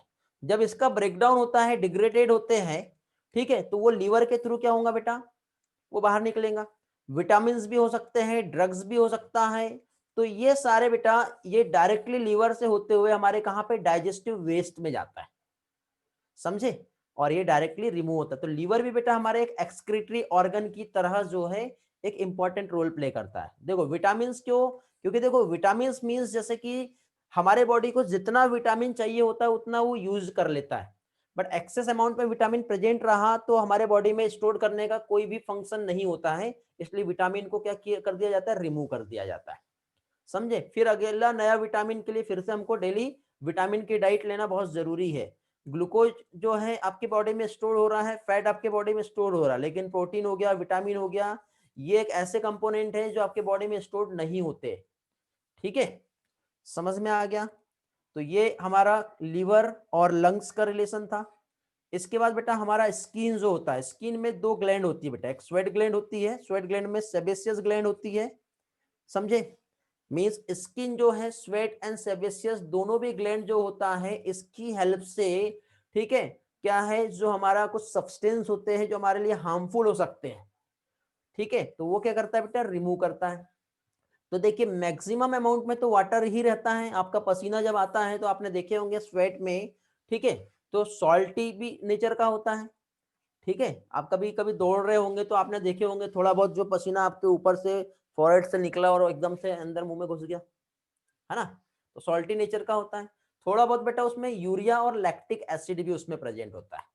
तो स्वेट का मेन फंक्शन तो बेटा हमारे बॉडी को कूल करना है, लेकिन उसी के साथ साथ बेटा सम अमाउंट में कुछ सब्सटेंस को बाहर निकाल रहा है, तो वो एज अ एक्सक्रीशन की तरह भी रोल प्ले करता है। इसी तरह से देखना बेटा कभी कभी किसी की स्किन जो होती है ना बहुत ज्यादा ऑयली दिखाई देती है, ठीक है, तो जो ऑयली सब्सटेंस जो हमारे बॉडी से जो सिक्रेट होता है उसे हम सेबम कहते हैं। क्या कहते हैं उसे, सेबम, ठीक है। तो ये जो है सेबेसियस जो ग्लैंड होती है कुछ अमाउंट में स्टेरॉल्स, हाइड्रोकार्बन्स और वैक्सेस सेबम के थ्रू रिलीज करता है, जो हमारे बेटा बॉडी का एक प्रोटेक्टिव फंक्शन होता है, हमारे बॉडी की एक कवरिंग होती है, ठीक है। जिसकी पर्सन की बॉडी में बेटा सेबम सिक्रेट नहीं होता उसे जनरली जेरोप्थेल्मिक एक्जिमा कहते हैं। मतलब उसकी बॉडी में ड्राइनेस देखने को मिलेंगी, उसकी स्किन पे उसे बहुत ज्यादा ईचिंग होंगी, और जनरली कोल्ड टाइम में कई लोगों को प्रॉब्लम होता है बेटा, बॉडी में बहुत ईचिंग होती है, ड्राइनेस रहती है और रेडनेस कलर, रेड कलर के रैसेस देखने को मिलते हैं। तो ऐसे पर्सन जो है बेटा वो ज्यादा से ज्यादा मॉइस्चराइजर का यूज करे तो उन्हें किसी भी टाइप का प्रॉब्लम नहीं होता, लेकिन कुछ लोगों को नॉर्मल मॉइस्चराइजर से भी एलर्जी होने लग जाती है, तो स्पेशल टाइप का मॉइस्चराइजर यदि यूज करे तो उन्हें किसी भी टाइप का प्रॉब्लम नहीं होगा, ठीक है। हाँ कुछ लोगों को बेटा है, वैसे बेटा सब नहीं, हर किसी को बेटा ये जो ब्रेन और हैंड्स में से जो है ज्यादातर अमाउंट में बेटा स्वेट जो है वो निकलता ही हर किसी के साथ होता है, ऐसा कोई जेनेटिक प्रॉब्लम नहीं है वो, ठीक है, ऐसा कुछ नहीं कह सकते, मेटाबॉलिक एक्टिविटी है यार वो तो। और सलाइवा जो है बेटा, सलाइवा भी हमारे स्मॉल अमाउंट में नाइट्रोजनस फेस जो है ये रिमूव करता है। तो सिंपल, इससे ज्यादा डिटेल में नहीं जाना, जो आपके एनसीईआरटी ने दिया है उसको ही मैंने मॉडिफाई करके बहुत अच्छी तरह से आप लोगों को स्लाइड के फॉर्म में यहाँ पे समझाया। यही पोर्शन में आपको बोर्ड पे भी समझाता था, वही चीजें आपको एक डिजाइन करके स्लाइड के फॉर्म में मैंने यहाँ पे समझा दिया, तो आपके सारे पार्ट बहुत अच्छे से क्लियर हो गए होंगे, आपको किसी भी टाइप का इस पे डाउट नहीं होगा, ठीक है बेटा, तो रेगुलेशन का रिवीजन करना है, बट उसके पहले हम लोग एक काम करते हैं। नेक्स्ट पोर्शन जो है आप लोगों का क्या चीज बेटा, जो एक्सक्रीटरी डिसऑर्डर है वो हम देख लेते हैं, क्योंकि ये वाला पोर्शन तो हम लोगों ने ऑलरेडी लास्ट लेक्चर में देख ली है। तो डिसऑर्डर जो होते हैं हमारे एक्सक्रीटरी सिस्टम के, वो हम देखेंगे। बेटा बॉडी में विटामिन को स्टोर करने की जगह नहीं है, और जिसकी जगह नहीं है उसको स्टोर नहीं किया जाता, उसको रिमूव कर दिया जाता है। ठीक है, ये डिफरेंस है, बाकी और कुछ भी नहीं है। ठीक है बेटा, यस। चलो, तो डिसऑर्डर हम देखेंगे एक्सक्रीटरी सिस्टम से रिलेटेड, जिसमें सबसे पहले हम लोग यहाँ पे डायलिसिस क्या होता है वो हम समझ लेते हैं। ओके, चलो तो डायलिसिस देखते हैं, फिर वापस से हम लोग यहीं पे आएंगे इसी पोर्शन पे। ठीक है, और फिर से हम स्लाइड की हेल्प से सारी चीजों को समझेंगे। तो डायलिसिस की यदि हम बात करें तो देखो जनरली क्या होता है बेटा, हमारा जो किडनी है उसका मेन फंक्शंस जो है वो क्या है, जो भी नाइट्रोजनस वेस्ट है उसे रिमूव करना। लेकिन कभी कभी हमारा किडनी जो है वो टेम्परली काम करना यदि बंद कर दे, ठीक है, और टेम्परली जब काम करना बंद कर दे तो उस टाइम पे फाइनली क्या होता है, हमें किसी एक अल्टरनेटिव सोर्स का यूज करना होता है। तो जो भी हमारा यूरिया है या फिर जो भी वेस्ट मटेरियल है उसको हमको आर्टिफिशियली रिमूव करना है बेटा, without the help of kidney. तो आर्टिफिशियली जब हमें वहां पे जब हमारे नाइट्रोजनस वेस्ट को रिमूव करना होगा, तो उस टाइम पे हम लोग वहां पे एक मेथड यूज करते हैं, उस मेथड को डायलिसिस कहते हैं। ठीक है, डायलिसिस मीन्स क्या हो गया बेटा, आर्टिफिशियली रिमूव कर रहे हैं हम लोग क्या, यूरिया। सिंपल टर्म में हम ये कह सकते हैं, यूरिया को हम क्या कर रहे हैं बेटा, आर्टिफिशियली रिमूव कर रहे हैं। अब यहाँ पे डायलिसिस जो है जनरली दो टाइप का होता है, एक तो बेटा होता है हीमोडायलिसिस। ठीक है, पहली चीज यदि हम देखें तो एक जो रहेगा वो क्या रहेगा, हीमोडायलिसिस, और एक होता है पेरिटोनियल डायलिसिस। क्या चीज, पेरिटोनियल डायलिसिस। पेरिटोनियल डायलिसिस की यदि हम बात करें तो हम क्या करते हैं बेटा, जो हमारा जनरली इसमें हमको बाहर से किसी भी टाइप का इंस्ट्रूमेंट का यूज नहीं होता, करना होता है डायरेक्टली। हम एक इस तरह से एक ट्यूब जो है हमारे जो है ऑपरेशन सर्जरी करके डायरेक्टली हम अपने एब्डोमेन वाली जगह में हम सेट कर देते हैं। ठीक है, जो कि आपके एनसीईआरटी ने भी नहीं दिया है पेरिटोनियल डायलिसिस। ठीक, तो भी वहां पे हम लोग डायरेक्टली क्या है, रिमूव करने का एक सोर्स जो है, क्योंकि किडनी काम नहीं कर रहा है तो उस टाइम पे हमको जो है करना होगा, यदि कुछ सोर्स यूज तो हम उस टाइम पे कर सकते हैं। और एक आता है बेटा हीमोडायलिसिस, ये मेन है। अब हीमोडायलिसिस में होता क्या है, तो हीमोडायलिसिस की यदि हम बात करें बेटा, तो हीमोडायलिसिस में देखो सपोज ये एक पर्सन है, ये पर्सन का सपोज जैसे ये हैंड हो गया, तो हैंड पे जो कन्वेनेंट आर्टरी और वेंस जो होती है उसको हम लेकर के साइड में इस तरह से एक हीमोडायलाइजर होता है, इसके साथ कनेक्ट कर देते हैं। ठीक है, तो ये हीमोडायलाइजर से हम जो है क्या चीज, हम अपना कन्वेनेंट आर्टरी को कनेक्ट कर दिए। यहाँ पे ये जो होती है ये सेलोफेन ट्यूब होती है, और सेलोफेन ट्यूब के बाद यहाँ पे बेटा एक डायलिजिंग सॉल्यूशन जो है हम इस तरह से इसमें इस तरह से हम रख देते हैं। तो डायलिजिंग सॉल्यूशन में सारी चीजें रहेंगी बेटा जो हमारे इस ब्लड प्लाज्मा में प्रेजेंट होता है, ब्लड में कंपोजिशन होता है। सिर्फ एक चीज जो नाइट्रोजनस वेस्ट इसमें नहीं होंगे, क्योंकि नाइट्रोजनस वेस्ट को ही वहां से हमको रिमूव करना है। रिमूव करने के बाद फाइनली क्या होता है, यहाँ से जितना भी सब्सटेंस है उसको बाहर निकालते जाते हैं, और दूसरे सब्सटेंस को हम यहाँ से ऐड भी करते जाते हैं। तो इस तरह से बेटा सिंपल जो भी हमारा नाइट्रोजनस वेस्ट और यूरिया है उसको फाइनली हीमोडायलिसिस की हेल्प से क्या होगा बेटा, बाहर कर दिया जाता है। तो स्टेप बाय स्टेप यहाँ पे इस तरह से होती है। तो अब यहाँ पे देखो, जब भी आपको यहाँ से यदि ब्लड को इसमें पहुंचाना है तो ब्लड बाहर आएगा बेटा, तो बाहर आने की वजह से ब्लड क्लॉट हो सकता है, और हमारे बॉडी में नेचुरली एक हिपेरिन जो है ब्लड को क्लॉट करने से बचाता है। तो हम यहाँ पे पहले हिपेरिन ऐड करते हैं और टेम्परेचर इमीडिएटली कूल कर लेते हैं, अप्रोक्सीमेटली 0 डिग्री के आसपास जो है हम रखते हैं, और फिर फाइनली हम उसको इस तरह से पास करते हैं। और जब रिटर्न बैक हम लोग बेटा वेन के थ्रू उस ब्लड को वापस लेते हैं, तो वापस लेने के पहले यहाँ पे एंटी हिपेरिन हमको ऐड करना पड़ता है, ब्लड के टेम्परेचर को नॉर्मल करना पड़ता है हमारे बॉडी टेम्परेचर के अकॉर्डिंग, और वापस से हम उसे रिटर्न बैक जो है वो वापस पहुंचा देते हैं। तो ये कहलाता है हीमोडायलिसिस। समझ में आ गया हिपेरिन एंटी हिपेरिन का फंक्शंस क्या है। चलो मैं आप लोगों को वही पोर्शन जो है स्लाइड से समझा देता हूँ क्या क्या चीजें हैं। तो डिसऑर्डर बेटा सबसे पहले तो देखो यहाँ पे किडनी डैमेज हुई तो हमने डायलिसिस किए, बट किडनी डैमेज होने का रीजन क्या है और क्या क्या कंडीशन आ सकती है वो हम देखेंगे। तो किडनी डैमेज जब हो रही है तो पहली चीज तो बेटा यहाँ पे यदि हम देखें मेन फंक्शन तो यूरेमिया होता है। यूरेमिया मतलब नॉर्मली बेटा यूरिया को हमारे बॉडी से बाहर निकालना, हमारे ब्लड से बाहर निकालना, ठीक है, वो मेन फंक्शन होता है हमारे किडनी का। लेकिन किडनी यदि फेल हो जाए, किडनी प्रॉपरली काम नहीं कर रहा है, तो उस टाइम पे ऑब्वियसली हमारा जो ब्लड है, ब्लड में यूरिया का कंसंट्रेशन बढ़ जाएगा। और जब हमारे ब्लड में यूरिया का कंसंट्रेशन बढ़ गया due to the malfunctioning of kidney, तो इस टर्म को हम कहते हैं यूरेमिया। क्या कहते हैं इस टर्म को? इस टर्म को हम कहते हैं यूरेमिया। तो ये फर्स्ट पॉइंट हो गया आपका बेटा, समझ में आ गया। तो disorder of kidney excretory system, जिसमें एक आती है कंडीशन जिसे कहते हैं हम लोग यूरेमिया, ठीक है। अब यूरेमिया के बाद नेक्स्ट डिसऑर्डर जो होता है बेटा रेनल कैलिकुलाई। कुछ स्टूडेंट बहुत जल्दी थी उनको, वो लोग पूछ रहे थे सर किडनी स्टोन क्या होता है। तो किडनी स्टोन देखिए बेटा कुछ इस तरह से, बेटा आप स्टोन ये पिक्चर्स देख रहे हो, आप छोटे भी हो सकते हो और बड़े भी हो सकते हैं। तो ये स्टोन जो है बेटा ये इस तरह से हमारे जो यूरिन पास वाला जो एरिया उसको ब्लॉक कर देते हैं। ये हमारे जो है माइनर और मेजर कैलिसेस जो होता है, साथ ही साथ कलेक्टिंग डक्ट हो सकती है, यूरेटर हो सकता है, और इवन हमारा यूरिनरी ब्लैडर यहाँ पे भी हो सकते हैं, ठीक है। तो ये क्या होता है बेटा, कभी कभी कुछ जनरली हम जो भी फूड हम खा रहे हैं, तो फूड खा रहे हैं तो वो क्या होता है, फूड कंप्लीटली डिजोल्व हो जाता है, और डिजोल्व होने के बाद किडनी से पास होकर बाहर निकल जाता है। लेकिन कभी कभी क्या है, इनसॉल्युबल मासेस क्रिस्टलाइट सॉल्ट हो सकता है बेटा, जैसे ऑक्जेलेट। ये ऑक्जेलेट जब फॉर्म हो गया तो इस तरह से पत्थर के समान बन जाता है बेटा, स्टोन कहते हैं जिसको, ठीक है। तो किडनी के अंदर स्टोन या फिर insoluble masses crystallite salt, crystals बन जाते हैं सॉल्ट के, ठीक है। ऑक्जेलेट हो सकता है, कैल्शियम ऑक्जेलेट हम कहते हैं जैसे।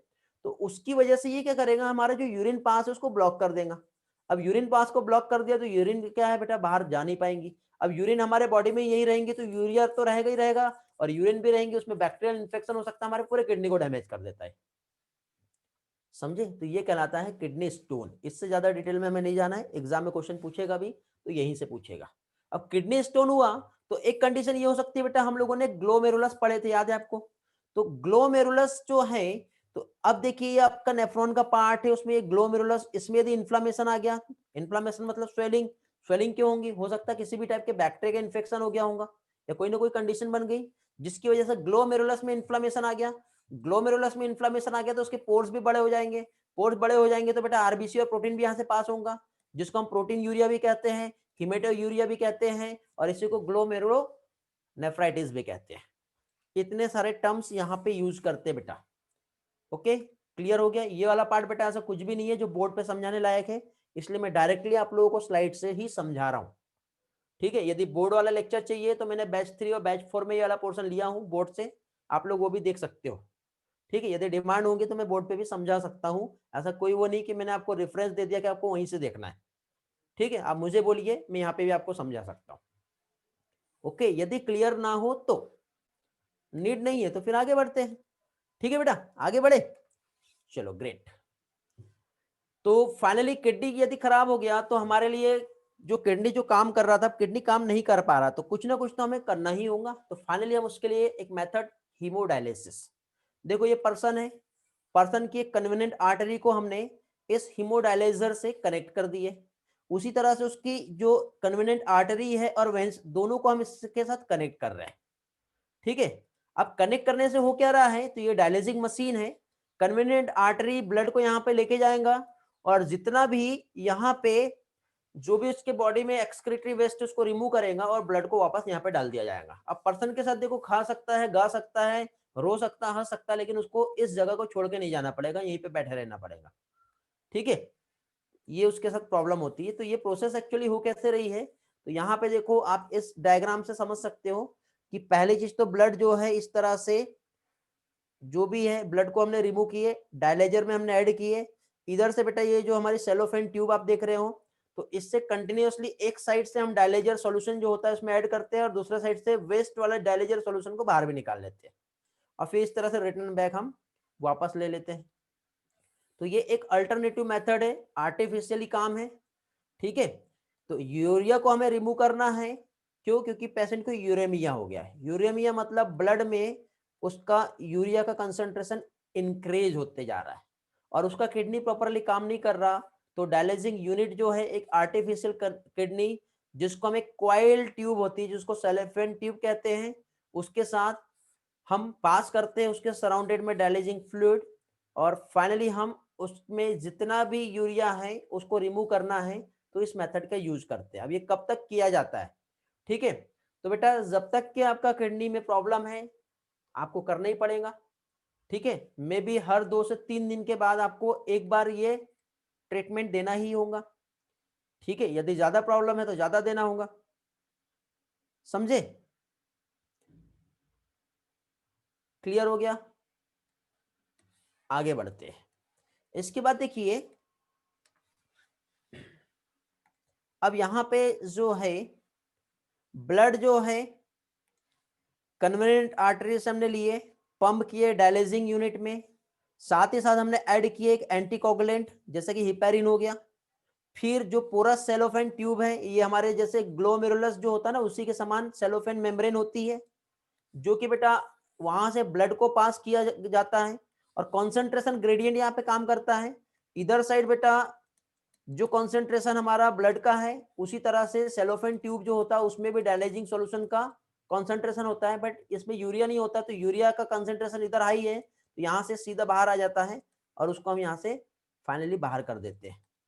तो इस तरह से यहाँ पे ये प्रोसेस होती है। तो नाइट्रोजनस वेस्ट जो है डायलिसिंग फ्लूइड में एब्सेंट है और ये सब्सटेंस फ्रीली बेटा मूव हो सकते हैं और ब्लड को क्लीन कर सकते हैं, फिल्टर कर सकते हैं, और ब्लड को हम पंप बैक करते हैं with the help of when after the adding of anti heparin. तो एंटी हिपेरिन के ऐड करने से फाइनली हम उसे रिटर्न बैक करते हैं। लेकिन ये तो बात हुई बेटा आर्टिफिशियल किडनी की, लेकिन आपको मालूम है किडनी का मेन फंक्शन तो फिल्टर करना ही है, लेकिन इसके साथ साथ किडनी का एक और फंक्शन है बेटा, हार्मोनल फंक्शन। किडनी बेटा एक हार्मोन सीक्रेट करती है, बताइए कौन सा हार्मोन है? कौन सा हार्मोन है? सर्कुलेशन में पढ़ाया था मैंने आप लोगों को, याद है किसी को? नहीं बेटा, रेली, नोवलिया,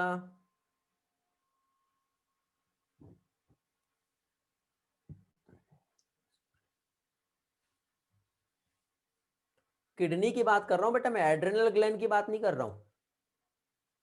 ये एड्रेनल ग्लैंड के हार्मोन बता रहे हो आप, किडनी भी एक ग्लैंड की तरह काम करता है। वेरी गुड सुहानी, एरिथ्रोपोएटिन। एरिथ्रोपोएटिन का रोल क्या है? ये आरबीसी के प्रोडक्शन को बढ़ाता है, समझे? तो किडनी का बेटा हार्मोनल फंक्शन है। हमने किडनी का एक दूसरा अल्टरनेटिव सोर्स ढूंढ लिए, हमने किडनी का एक अल्टरनेटिव सोर्स हमने ढूंढ लिए, मींस आपका किडनी देखो एक कंप्लीटली देखो कितना खराब हो गया है, दिखाई दे रहा है? ये डिसीज वाला किडनी अब काम ही नहीं कर सकता। जब ये किडनी काम ही नहीं कर सकता तो आप कितने दिन तक के डायलाइजर का यूज करोगे? पागल हो जाओगे आप तो डायलाइजर का यूज करके। और दूसरा ये हार्मोन भी तो सीक्रेट करना जरूरी है, नहीं तो आपके बॉडी में ब्लड ही नहीं बनेगा, आरबीसी नहीं बचेगी फिर तो, क्योंकि आरबीसी के लिए एरिथ्रोपोएटिन चाहिए, समझे?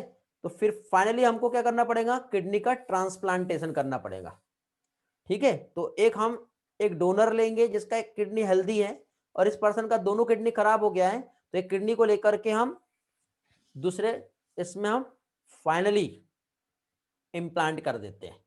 इसे कहते हैं किडनी ट्रांसप्लांटेशन। क्या कहते हैं इसे? Kidney transplantation. तो अल्टीमेट मेथड जो है एक्यूट रेनल फेलियर का, ठीक है, यदि कंप्लीटली किडनी काम नहीं कर रहा है तो एक डोनर लेंगे जो कि सिबलिंग हो सकता है बेटा, क्लोजली रिलेटिव चाहिए, ऐसा नहीं कि बहुत दूर का रहेगा, क्योंकि दूर का यदि रहा, दूर का मतलब जैसे कि ऐसा नहीं होना चाहिए कि स्पीसीज बदल जाए या फिर आपका व्हाटएवर जो भी आप समझ सकते, क्लोज रिलेटिव यदि नहीं रहा तो इम्यून फंक्शंस भी वहां पे काम करेगा और इम्यूनिटी की वजह से किडनी एक्सेप्ट नहीं होगा, रिजेक्ट हो जाता है, ठीक है। एक्सपेंसिव है बेटा ये, समझे? तो यहाँ पे जो रिसीवर जो रहेगा और डोनर दोनों भी बेटा सिबलिंग रहे, भाई बहन या पेरेंट्स या फिर जो भी रिलेटिव रहे, कजिन, तो भी चल जाएगा। लेकिन एकदम से दूर यदि जाते हैं, जिसका ब्लड ग्रुप किसी का ए है और किसी का बी है, किसी का ओ है, बहुत प्रॉब्लम आएंगी। तो हर चीज मैच होना चाहिए ताकि इम्यून सिस्टम जो है वो रिजेक्ट ना करे, समझे। तो ये चीज भी प्रॉब्लम आती है और ये भी चीज देखना पड़ता है बेटा। तो फाइनली ये था आपका, ठीक है। विदाउट किडनी बेटा पर्सन सरवाइव नहीं कर सकता। हाँ, एक किडनी रहा तो पर्सन को थोड़ी बहुत प्रॉब्लम आएंगी, लेकिन फिर भी सरवाइव करता है। ओके, तो ये था आपका किडनी ट्रांसप्लांटेशन। फाइनली आपको समझ में आ गया होगा आज का लेक्चर। अब हम लोग आपके जिसके भी जो डाउट्स है, जो भी डिफिकल्टीज है, जो भी प्रॉब्लम्स हैं, वो सारी प्रॉब्लम को लेकर के यहाँ पे हम लोग डिस्कशन करेंगे। यदि किसी पर्सन को क्लास लीव करना है तो यू कैन लीव नाउ, और यदि आपको रहना है तो आपका वेलकम, आप सभी लोग रह सकते हो। किडनी नहीं रही तो वीकनेस की बात ही नहीं बेटा, पूरा सिस्टम ही डैमेज हो जाएगा ना आपका। टॉक्सिन्स बन रहे हैं आपकी बॉडी में और टॉक्सिन्स को रिमूव करना आपका किडनी का ही काम है। ब्लड टेस्ट में बेटा वेन से लिया जाता है बलिया, आर्टरी तो अंदर डीपली सिचुएटेड रहती है। ओके, डीपली रहती है, ऊपर साइड वेन रहती है, अंदर रहती है आर्टरी। तो और कुछ, चलो, तो कुछ लोगों के जो डाउट थे आपके रेगुलेशन ऑफ किडनी फंक्शन, वो हम लोग देख लेते हैं। और साथ ही साथ आप लोगों का जो डाउट था कौन सा काउंटर करंट मैकेनिज्म, वो हम देख लेते हैं। तो वापस से हम लोग आते हैं अपने बोर्ड पे, और अभी बोर्ड का प्रॉब्लम आई थिंक सॉल्व हो गया होगा, देख लेते हैं। बोर्ड क्लियर है बेटा, ब्लर तो नहीं है मेरे साइड से? तो कोई ब्लर नहीं है बेटा, मेरे आउटपुट में एकदम ओके है, परफेक्ट है, कोई प्रॉब्लम नहीं है मेरे साइड। ग्रेट, चलो। तो फाइनली हम लोग सबसे पहले रेगुलेशन ऑफ किडनी फंक्शंस जो है ये हम समझेंगे। और इस तरह से आज आपका बेटा ये जो चैप्टर है वो कंप्लीट हो गया है। जिसकी भी जो डाउट्स है, मैंने लिंक बेटा तीनों भी ग्रुप में शेयर किया हूँ, बैच 3, 4, 5 सभी के लिए। सभी का रिवीजन भी हो जाएगा, जो भी स्टूडेंट जहां से भी है। ओके, तो भी बैच 5 के बहुत से स्टूडेंट अभी क्लास में शायद नहीं दिख रहे हैं। हो सकता है कि बैच की मर्जिंग हो गई है, तो कई लोग JEE वाले थे तो वो उधर शिफ्ट हो गए हैं, तो उनको नीड नहीं है बायो का लेक्चर, इसलिए स्ट्रेंथ कम हो गया है। और साथ ही साथ क्या कह सकते हैं हम लोग, कुछ लोग यूट्यूब में ऑलरेडी लेक्चर मैंने पोस्ट कर दिया था तो वहां से भी देख लिए है। ओके, चलो। तो अभी हम लोग यहाँ पे सबसे पहले देखेंगे क्या चीज बेटा, रेगुलेशन ऑफ किडनी फंक्शन। ठीक है, किडनी का फंक्शंस जो है ये कैसे रेगुलेट होता है। तो हम जानते हैं बेटा कि किडनी जो है, एक तो ब्लड को फिल्टर करना, ये तो मेन फंक्शन है ही है, लेकिन इसी के साथ साथ किडनी जो है हमारे ऑस्मो रेगुलेशन में भी हेल्प करता है। अब ऑस्मो रेगुलेशन में देखिए, जनरली यदि हम देखें तो ये हमारा जो नॉर्मल सर्कुलेशन है, इस तरह से ये हमारा नॉर्मल ब्लड सर्कुलेशन है। ठीक है, यहाँ पे हार्ट है और ये जो भी हमारा है, तो ये इस तरह से जब रोटेट हो रहा है हमारा ब्लड, ब्लड का एक फ्लो हो रहा है, तो हमारा ब्लड प्रेशर जो है ये कभी कम या फिर कभी ज्यादा होता है। तो देखिए इमीडिएटली यदि ब्लड प्रेशर ज्यादा हो गया तो ऑब्वियसली GFR भी ज्यादा होना चाहिए, बट ऐसा नहीं होता है। आपने कभी देखे कि एकदम से ब्लड प्रेशर बढ़ गया तो आपको डायरेक्टली यूरिनेशन के लिए जाना पड़ रहा है, ऐसा हुआ है कि कभी? नहीं, क्योंकि बीपी हाई होगा तो GFR हाई होगा, GFR हाई होगा तो यूरिन आउटपुट भी ज्यादा होगा। और एकदम आपको गुस्सा आ गया, बीपी हाई हो गया, तो इमीडिएटली आप यूरिनेशन के लिए नहीं जा रहे ना बेटा। किडनी कंट्रोल करके रख रहा है वो सारी चीजों को। या कभी कभी आपको पानी नहीं मिल रहा है, बहुत जोर से प्यास लगी है, लेकिन फिर भी आपका बॉडी जो है वहां पे कंट्रोल हो रहा है। ठीक है, समझ में आ गया कैसे हो रहा। अभी एक रैली का एक डाउट आया, पहले देख लेता हूं क्या है, फिर हम आगे बढ़ते हैं। क्या बोल रहे हो बेटा, रैली ग्लोमेरुलर में main layer for filtration, so it is filtrate all substance except RBC protein in this only. What is the use of podocyte? Okay बेटा, ये भी समझा दे रहा हूं। पहले हम लोग रेगुलेशन देख लेते हैं, सेम क्वेश्चन फिर से पूछना, तो थोड़ी देर के बाद हम वहां पे वापस आएंगे, स्टेप बाय स्टेप चलेंगे। ओके, तो देखिए अब यहाँ पे किडनी एक्चुअल काम कैसे कर रहा है। तो ये तो बेटा हमारे एनसीईआरटी में जब GFR बढ़ा, ठीक है, तो उसको कंट्रोलिंग करना है तो वो ऑटोमेटिक हो जा रहा है। तो हमारे एनसीईआरटी ने GFR के बढ़ने के कंट्रोलिंग को नहीं समझाया है, हमारे एनसीईआरटी ने जब बीपी लो होता है और जीएफआर कम होता है तो उसको कैसे रेगुलेट करते हैं उस चीज को बताया हुआ है। तो हम फाइनली उसी पार्ट को देखेंगे जो हमारे एग्जाम में आने वाला है। ठीक है, क्योंकि देखो एकदम से बढ़ रहा है या एकदम से कम हो रहा है तो वो कैसे कंट्रोल होता है, वो दोनों भी चीजें इसमें कवर हो जाएगी बेटा। तो पहली चीज तो देखो, जैसे ही हमारे बॉडी में ब्लड प्रेशर डिक्रीज हुआ और साथ ही साथ जब ब्लड प्रेशर कम होगा तो ऑब्वियसली जीएफआर भी कम हो जाएगा। जीएफआर समझ रहे हो ना बेटा, दोनों भी जब डिक्रीज होते हैं तो जीएफआर और ब्लड प्रेशर जैसे ही डिक्रीज हुआ तो इमीडिएटली हमारा जो किडनी है, तो हमारे किडनी में डायरेक्टली जो जक्स्टा ग्लोमेरुलर सेल्स जो होती है, जेजी सेल्स कहते हैं इसे, ये क्या करेगा बेटा, ये एक हार्मोन रिलीज करता है जिसे कहते हैं रेनिन। ठीक है, अब जक्स्टा ग्लोमेरुलर सेल कहां पर प्रेजेंट होती है, तो देखिए बेटा ये हमारा बोमेंस कैप्सूल है, याद आ रहा है। अब ये हमारा जो बोमेंस कैप्सूल है, तो इसी बोमेंस कैप्सूल में यहां से यदि हम जाए तो इस तरह से हमारा अफरेंट और इफरेंट आर्टेरियोल होता है, और अफरेंट और इफरेंट आर्टेरियोल के बीचों बीच में यहां पे यदि हम देखें तो इस तरह से ये जो सेल्स प्रेजेंट होती है इसको जक्स्टा ग्लोमेरुलर सेल्स कहते हैं। इसने क्या किया, ये एक प्रकार का बेटा ये ऑस्मो रिसेप्टर की तरह काम कर रहा है। जीएफआर और ब्लड प्रेशर कम हुआ है ना, तो क्या कह सकते हैं, इसने एक मैकेनो रिसेप्टर भी हम कह सकते हैं कि भाई कुछ तो भी कम हुआ है, तो उसने सेंस किया। सेंस करते ही जक्स्टा ग्लोमेरुलर सेल ने रेनिन सेक्रेट कर दिया। अब ये जो रेनिन सिक्रेट होगा तो ये रेनिन सिक्रेट होकर कहां पर आएगा, हमारे इस ब्लड में आ जाएगा। सिक्रेट कहां हो रहा है ये भी तो मालूम होना चाहिए ना, सिक्रेशन होकर हमारे इसी ब्लड में आने वाला है बेटा। तो ये ब्लड में आने के बाद जब ये रेनिन इधर से इस ब्लड के हेल्प से जब आगे पास हुआ तो आप जानते हो कि ये आपका जो है पेरिट्यूबुलर कैपिलरी ये वापस से घूम फिर के आपके ब्लड में रिटर्न बैक आएगा, क्योंकि ये प्रोसेस जो आपके किडनी में हो रही है। तो देखिए ये आपका जैसे कि ये किडनी है, किडनी में से यहां से बाहर आया, और जो आपका कन्वीनिएंट आर्टरी और वेंस जो है जो कि आपका इधर हार्ट है, तो रिटर्न बैक इधर बाहर आ जाएगा। अब ये यहां से होते हुए जब आगे जाएंगे तो इस किडनी के जस्ट यहां पर बेटा लीवर प्रेजेंट है, तो ये होते हुए यहां से इधर जाएंगी तो इमीडिएटली लीवर से एक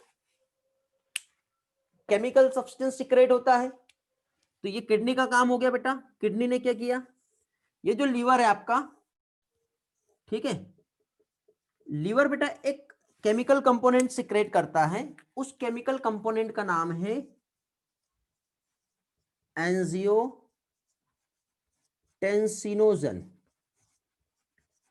क्या नाम है, एंजियोटेंसिनोजन।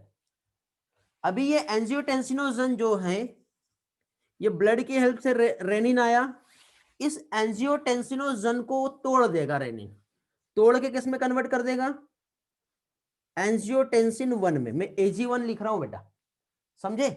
अब ये AG1 यहां पे हुआ, ये घूमते फिरते हमारे हार्ट में आया, हार्ट से घूमते फिरते ये आगे पहुंच गया, कहां पहुंच गया बेटा, हमारे ये लंग्स के पास, ये ऐसा। तो एंजियोटेंसिन 1 जो है, अब हमारे लंग्स जो है, लंग्स का भी एक बहुत अच्छा फंक्शन है, ये एक एंजाइम सिक्रेट किया इसने जिसका नाम है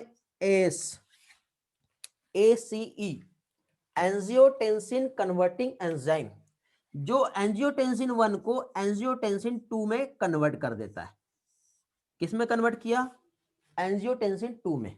अब एंजियोटेंसिन 2 के बेटा दो टाइप के काम होते हैं, दो टाइप की इफेक्ट देगा, एक तो ये डायरेक्ट इफेक्ट देगा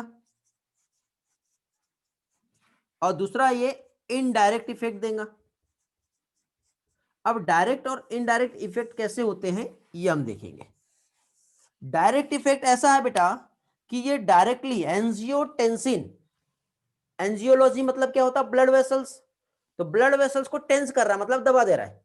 जैसे ब्लड वेसल्स को दबाएगा क्या होगा बताओ, हेलो रेली, वैभव,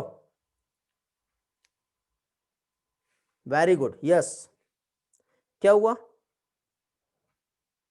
दबा दिया, ब्लड वेसल्स को प्रेस कर दिया, इससे क्या हुआ बताओ, ब्लड प्रेशर, ब्लड प्रेशर बढ़ रहा है, वेरी गुड। तो जैसे बीपी बढ़ा वैसे जीएफआर भी बढ़ जाएगा। तो ये पहला फंक्शन। फर्स्ट इसने डायरेक्ट इफेक्ट दिया है, समझ गया बेटा। तो ये हो गया एक डायरेक्ट इफेक्ट, ब्लड प्रेशर को उसने इंक्रीज कर दिया, जीएफआर को बढ़ा दिया, ये पहला इफेक्ट है। सेकंड इनडायरेक्ट इफेक्ट, अब ये जो एंजियोटेंसिनोजन घूमते फिरते कहां पहुंचेगा, हमारे इस किडनी में पहुंचेगा, और किडनी के ऊपर एक ग्लैंड प्रेजेंट थी, यहां पर कौन सी ग्लैंड प्रेजेंट थी बताओ, एड्रेनल ग्लैंड। पहले तो इतना स्क्रीनशॉट ले लो यदि किसी को लेना होगा तो, क्योंकि अब हम लोग एंजियोटेंसिन के जो है एंजियोटेंसिन 2 के फंक्शंस हम देखेंगे क्या होता है। एक डायरेक्ट इफेक्ट तो हमें समझ में आ गया, दूसरा इफेक्ट हम देखेंगे क्या होता है, indirect effect. Okay, indirect effect में अभी एंजियोटेंसिन जो है ये एड्रेनल कॉर्टेक्स को स्टिमुलेट करेगा। ओके, एंजियोटेंसिन 2 जो है क्या करने वाला बेटा, ये गया सीधे किडनी के पास, किडनी में एड्रेनल ग्लैंड थी, और एड्रेनल ग्लैंड जो होता है इसके भी दो टाइप होते हैं बेटा, ठीक है। एड्रेनल ग्लैंड का एक बाहर वाला पोर्शन होता है और एक अंदर वाला पोर्शन होता है। तो जिसको क्या कहते हैं, एक तो एड्रेनल कॉर्टेक्स है और दूसरा है एड्रेनल मेडुला। तो यहां पे एड्रेनल मेडुला का कोई रिलेशन नहीं है। एंजियोटेंसिन 2 जो है एड्रेनल कॉर्टेक्स के पास गया, उसको स्टिमुलेट किया, डायरेक्टली यहां पे सीक्रेट और रिलीज होता है एक हार्मोन जिसे कहते हैं एल्डोस्टेरॉन। क्या कहते हैं इसे, एल्डोस्टेरॉन। फिर ये ब्लड अंदर ही अंदर, ब्लड की हेल्प से वापस से ये अंदर ही अंदर कहां पहुंच जाएगा बेटा हमारे, ये यहां पर, ठीक है। सही बना कि नहीं पता नहीं, समझ लो, ठीक है। अब ये दो बन गया यहां पर, ये ऐसा आ गया। ओके, तो अभी ये एल्डोस्टेरॉन डायरेक्टली कहां पहुंचा बताओ, आपका डिस्टिल कन्वोल्यूटेड ट्यूब्यूल और कलेक्टिंग डक्ट में। जैसे ही एल्डोस्टेरॉन यहां पे आया, तो एल्डोस्टेरॉन का काम क्या बेटा, Na+ का रीएब्जॉर्प्शन को इंक्रीज कर देता है। और हमेशा याद रखना, जिधर जिधर सोडियम भागेगा उधर उधर वाटर भी भागता है। तो Na+ के साथ ही साथ वाटर के रीएब्जॉर्प्शन को भी क्या करेगा, ये इंक्रीज कर देगा। जैसे ही इसने रीएब्जॉर्प्शन को इंक्रीज किया, ये हमारा ब्लड था बेटा, अभी ब्लड में आपको हो सकता है कि बॉडी फ्लूइड का वॉल्यूम इतना ही था, लेकिन जैसे ही इसने इंक्रीज किया तो अभी क्या होगा बताओ, बॉडी फ्लूइड का वॉल्यूम इंक्रीज हो गया। वॉल्यूम इंक्रीज होने की वजह से ब्लड वेसल्स फिर से धक्का लगेगा, बीपी हाई हो जाएगा, साथ ही साथ जीएफआर भी बढ़ जाएगा। यही तो काम था इसका, मेन फंक्शन यही था, समझ गए। तो इस तरह से ये जीएफआर और बीपी को कंट्रोल कर रहा है, ठीक है। अगेन, अब जब जीएफआर और बीपी बढ़ गया तो उसको रोकना भी जरूरी है, नहीं तो एकदम से सारे सेल्स ब्रस्ट हो सकता था, आपके ऑर्गन भी। ऐसे नहीं होता बेटा। ये जब ब्लड प्रेशर हाई हुआ तो हमारा ये जो एट्रिया है, ये जो एट्रिया की जो वॉल है, यहां से सिक्रेट होता है ANF। जिसको स्क्रीनशॉट लेना पहले ले लो, फिर हम ANF के फंक्शन देखेंगे। ब्लड प्रेशर बढ़ा तो एट्रियल वॉल जो हमारे हार्ट में जो प्रेजेंट है उसने सेंस कर लिया, सेंस करने के बाद अभी यहां से सिक्रेट करता है एट्रियल नाइट्रियूरेटिक फैक्टर। हो गया क्या, बड़े आगे, हेलो। जैसे सेंस हुआ तो यहां पे एट्रियल नाइट्रियूरेटिक फैक्टर जो है हार्ट से सिक्रेट होगा, और सिक्रेट होने के बाद ANF जो है ये कहां जाएगा बेटा, ये दो जगह पे जाएगा बेटा। ANF जो है एट्रियल नाइट्रियूरेटिक फैक्टर, एक तो यहां पर और दूसरा यहां पर। तो एट्रियल नाइट्रियूरेटिक फैक्टर जो है जक्स्टा ग्लोमेरुलर सेल्स जो है आपकी, और जो एड्रेनल कॉर्टेक्स है इसके पास जाएगा, अब बोलेगा भैया क्या कर रहे हो, देख लो गड़बड़ हो रही है, सिक्रेशन को रोक देगा वो, तो ब्लड प्रेशर और जीएफआर नॉर्मल हो जाएगा। और दूसरा, ये जो ब्लड वेसल्स पहले ऐसी थी तो एंजियोटेंसिन ने उसको कॉन्स्ट्रिक्ट कर दिया था ऐसा, उसको वापस से डायलेटेड करने में हेल्प करेगा। तो ANF का 3 तरीके से फंक्शन हो गया, ब्लड वेसल्स कॉन्स्ट्रिक्ट हो गई उसको डायलेटेड कर देगा, दूसरा जक्स्टाग्लोमेरुलर सेल्स के स्टिमुलेशन को रोक देगा जिसकी वजह से रेनिन का सिक्रेशन रुक जाएगा, एड्रेनल कॉर्टेक्स के सिक्रेशन को रोक देगा, जिसकी वजह से वाटर का रीएब्जॉर्प्शन भी रुक जाएगा, और इस तरह से हमारा किडनी का फंक्शन जो है ये रेगुलेट हो जाएगा। समझ में आ गया बेटा? ये था रेगुलेशन ऑफ किडनी फंक्शन। अभी एक और है एंटी डायूरेटिक हार्मोन, वो भी हम देख लेते हैं। इतना समझा बेटा? पहले जल्दी से रिस्पॉन्स करो। 3 to 4 स्टूडेंट जो जिनका प्रॉब्लम आया था regulation of kidney function, response करो बेटा। सबसे पहले उनके नाम देखना चाहता हूं मैं। वैभव, सुहानी, यश, बाकी लोग। रेनिन एंजाइम है बेटा। रेनिन यहाँ पे हार्मोन है, डाइजेशन में एंजाइम की तरह काम करता है। साक्षी, रैली आपको भी समझ गया। वैभव, और यार बाकी और भी बहुत सारे नाम दिखे थे मुझे, ठीक है, ग्रेट। अब यहाँ पे देखिए, कभी कभी अब हमारे बॉडी में वाटर का लेवल एकदम कम हो गया तो बीपी कभी कभी लो होने लग जाता है, लेकिन ऐसा नहीं होता है। जो हमारे ब्रेन में हाइपोथैलेमस के साइड में जो ऑस्मो रिसेप्टर होते हैं वो सेंस करते हैं, अरे वाटर कम हो गया, डिहाइड्रेशन हो गया, तो सेंस करते ही हमारा बॉडी में जो हाइपोथैलेमस है, ये ऐसा हाइपोथैलेमस है, और यहां से इस तरह से ग्लैंड होती है जिसे पिट्यूटरी ग्लैंड कहते हैं। तो हाइपोथैलेमस से एक हार्मोन जो है वो सिक्रेट होगा, और ये पिट्यूटरी ग्लैंड का पीछे का जो भाग होता है हमारा पोस्टेरियल लोब, और सामने का जो होता है वो एंटेरियल। तो पोस्टेरियल पिट्यूटरी से एक हार्मोन जिसे कहते हैं एंटी डायूरेटिक हार्मोन, ये सिक्रेट हुआ। अब ब्लड स्ट्रीम से होते हुए घूमते फिरते फाइनली ये कहां पहुंचा बेटा? ये डायरेक्टली पहुंचेगा हमारे डिस्टल कन्वोल्यूटेड ट्यूब्यूल और कलेक्टिंग डक्ट में। काम क्या है इसका? इसका काम वाटर के रीएब्जॉर्प्शन को बढ़ा देना है, वाटर का रीएब्जॉर्प्शन को इंक्रीज करता है। मींस ये क्या करता है, यहां पर ये एक्वापोरिन्स जो होते हैं, ये एक प्रोटीन चैनल होते हैं, इसके नंबर को इंक्रीज कर देता है, जिसकी वजह से वाटर का रीएब्जॉर्प्शन बढ़ जाता है। कब होगा ये? जब हमारे बॉडी में वाटर का डेफिशिएंसी होगा तब। दूसरा, प्यास भी बढ़ जाती है, इंक्रीज द थ्रस्ट। साथ ही साथ यदि इसका डेफिशिएंसी हो जाए तो ये यहां पे वाटर का रीअब्जॉर्प्शन नहीं होगा। वाटर का रीअब्जॉर्प्शन नहीं होगा तो उस टाइम पे डाइल्यूटेड यूरिन जो है हमारे बॉडी से पास होगा, और जब एंटी डायरेटिक हार्मोन का डेफिशिएंसी हो गया और डाइल्यूटेड यूरिन पास होगा तो उस टाइम पे हमें क्या हो जाती है बेटा? डायबिटीज। कौन सी डायबिटीज? Diabetes insipidus. समझ में आ गया? और यदि ये रहा तो डाइल्यूटेड यूरिन पास होंगी क्या? नहीं, उस टाइम पे कॉन्सेंट्रेट यूरिन पास होंगी। क्लियर हो गया बेटा? पिट्यूटरी ग्लैंड बहुत सारे हार्मोन सिक्रेट करती है, स्क्रीनशॉट लेना है, हाँ ले लो। पिट्यूटरी ग्लैंड बहुत सारे हार्मोन सिक्रेट करता है बेटा, पढ़ेंगे हम लोग, हार्मोन वाले फंक्शंस में हम जाएंगे। हो गया क्लियर? रिपीट करना है? यस, ठीक है, रिपीट कर दे रहा हूं। देखो, हमारे बॉडी में वाटर का डेफिशिएंसी हुआ, ऑस्मो रिसेप्टर ने सेंस किया, हाइपोथैलेमस को मैसेज भेजा। हाइपोथैलेमस के पास जैसे मैसेज गया, उसने पिट्यूटरी ग्लैंड की हेल्प से एंटी डायूरेटिक हार्मोन सिक्रेट किया। एंटी डायूरेटिक हार्मोन हमारे डायरेक्टली डिस्टल कन्वोल्यूटेड ट्यूब्यूल और कलेक्टिंग डक्ट के पास गए, एक्वापोरिन्स के नंबर को बढ़ा दिया। एक्वापोरिन्स ने क्या किया? जितना भी वाटर था उसको रीएब्जॉर्ब कर लिया, हमारे बॉडी में वाटर लेवल नॉर्मल हो गया। जब वाटर को रीएब्जॉर्ब किया उस टाइम पे कॉन्सेंट्रेट यूरिन पास होगा।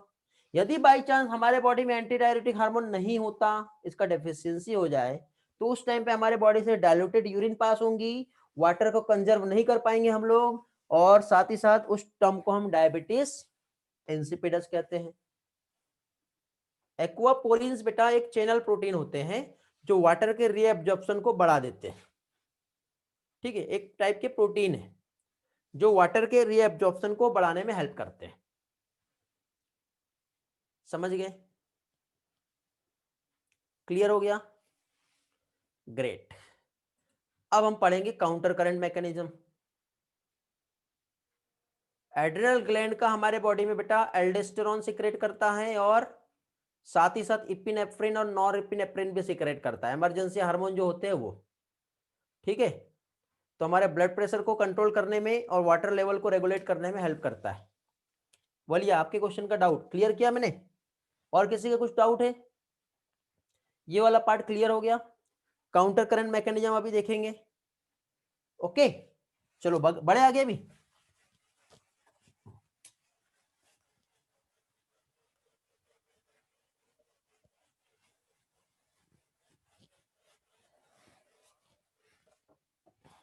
चलो आगे बढ़ते हैं अभी। हाँ बेटा, यही वर्क है एड्रेनल ग्लैंड का। ओके, वैसे हम एड्रेनल ग्लैंड पढ़ेंगे बेटा वालिया, डोंट वरी, टेंशन ना लो। जब हम हार्मोनल सिस्टम पढ़ेंगे उस टाइम पे एड्रेनल ग्लैंड वाला पोर्शन आएगा, वहां पे हम और भी अच्छे से क्लियर कर लेंगे। ओके,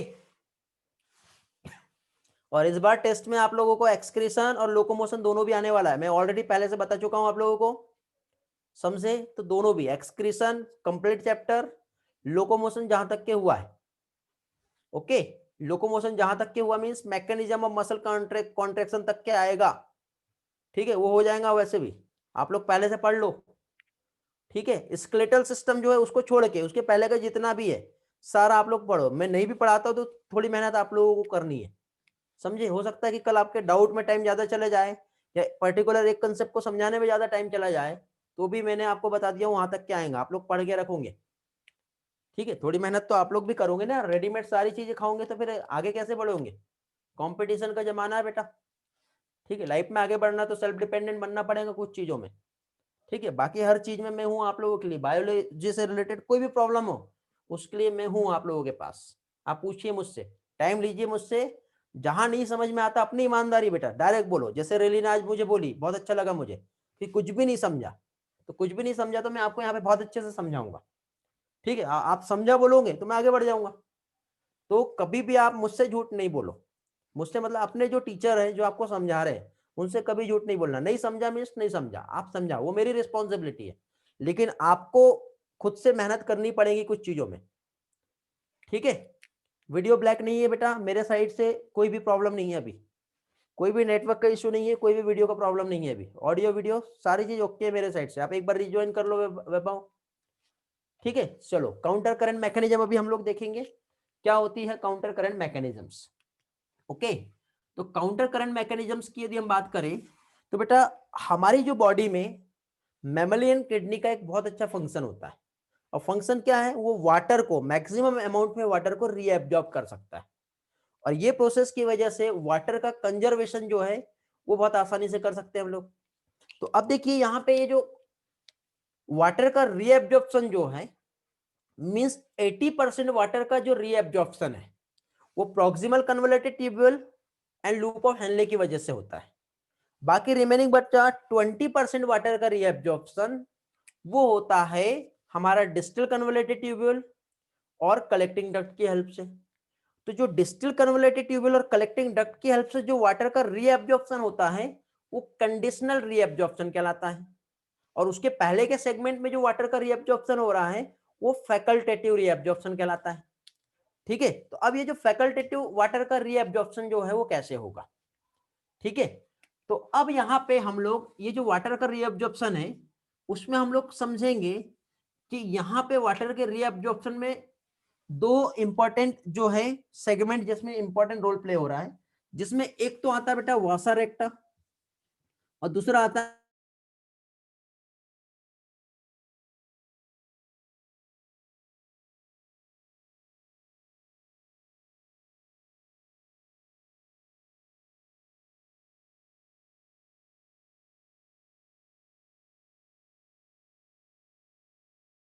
फॉर्म होगा क्या चीज बेटा? Counter current.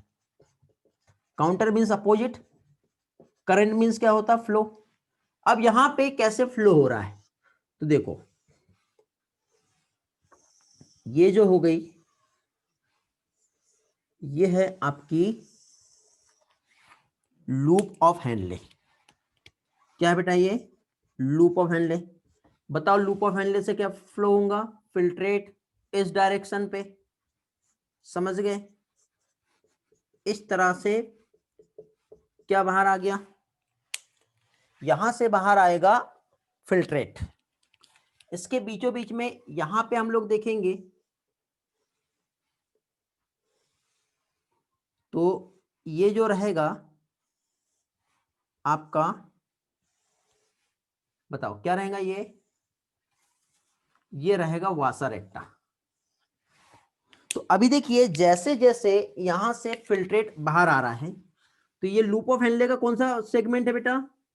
ये हो गया descending limb loop of Henle. और ये वाला जो हो गया, ये क्या हो गया बेटा? Ascending Liam loop of Henle. वासा रेक्टा का ये वाला पार्ट क्या हो गया बेटा? ये डिसेंडिंग लिम वासा रेक्टा हो गया, और ये वाला असेंडिंग लिम वासा रेक्टा हो गया। समझ गए? तो वासा रेक्टा में ब्लड का जो फ्लो होगा वो इस डायरेक्शन में होगा, पढ़े हम लोगों ने, ऐसे ही होता है।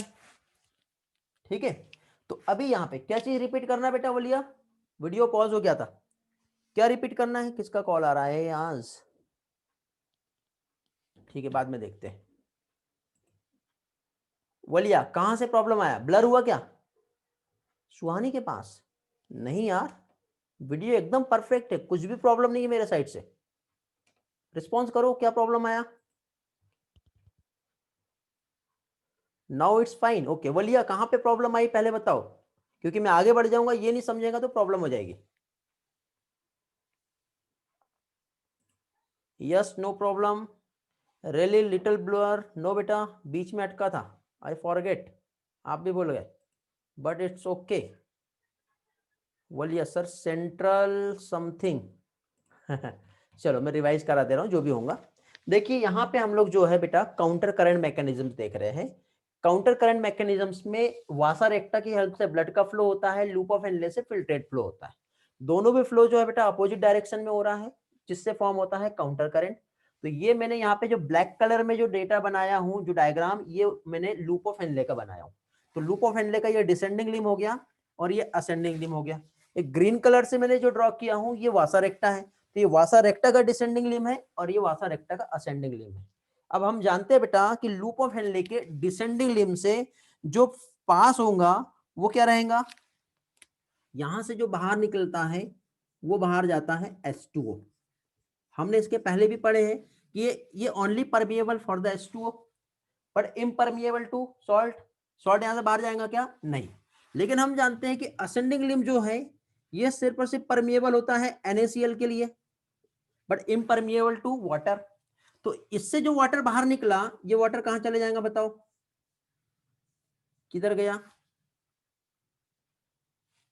हेलो, इसमें आ गया वाटर रेक्टा में। यहां से जो सॉल्ट निकला वो कहां चले जाएगा? वाटर रेक्टा में। तो देखो ये एक्सचेंज कैसे हो रहा है। Descending limb loop of Henle से जो वाटर निकलेगा असेंडिंग लिम वासा रेक्टा के पास आ जाएगा। Ascending Liam loop of Henle से जो सॉल्ट निकलेगा वो डिसेंडिंग लिम वासा रेक्टा के पास आ जाएगा। तो इसके आने से होता क्या है बताओ? यदि यहां से पानी कंटिन्यूअसली बाहर निकलते जा रहा है, तो यदि मान लो यहां पे जो ऑस्मोटिक कंसेंट्रेशन 300 मिली ऑस्मोल पर लीटर था, पानी को बाहर निकालते जाओ कितना होगा? 400, 500, 600, 900 और अल्टीमेटली 1200 मिली ऑस्मोल पर लीटर होगा ऐसा, क्योंकि पानी सारा निकल गया बाहर। समझे? फिर यहां से अब सॉल्ट को बाहर निकालना पड़ेगा ताकि ऑस्मोलरिटी को मेंटेन करना है। ठीक है, तो यहां से फिर कम होते जाएगा 600, 400, 300, 200। समझे? अब सॉल्ट यहां पे आते जाएगा तो यहां पे भी फिर से 300 था, सॉल्ट इसने लिया तो 400, और सॉल्ट लेगा तो 500, और सॉल्ट लेगा तो फाइनली यहां आते आते सॉल्ट को लेते लेते उसने 1200 कर लिया। इसको नॉर्मल मेंटेन करना तो पानी को वापस लेना पड़ेगा ना। तो यहाँ पे 1200 है तो पानी को लेते जाएगा लेते जाएगा लेते जाएगा लेते जाएगा, तो ये ऑस्मोलरिटी नॉर्मल हो जाएगी और वाटर रिटर्न बैक हमारे बॉडी में बाहर आ जाएगा। और एक्स्ट्रा कराएंगे तो थोड़ा बहुत यहाँ से NaCl जो रहेगा वो क्या होगा बेटा? बाहर निकलते जाएगा। ठीक है, तो इस तरह से हमारे बॉडी के जो बॉडी फ्लूइड का वॉल्यूम है उसको मेंटेन रखना है और वाटर को रिटर्न बैक हमारे बॉडी में वापस लाना है, तो उसके लिए इस तरह का यहाँ पे मैकेनिज्म होता है और यही चीज यहाँ पे बताया हुआ है और कुछ भी नहीं है। क्लियर हुआ बेटा? अभी ये चीज मैंने लास्ट टाइम भी समझाया था। अब मैक्सिमम स्टूडेंट को बेटा ये वाले पोर्शन में प्रॉब्लम आती ही है। ठीक है,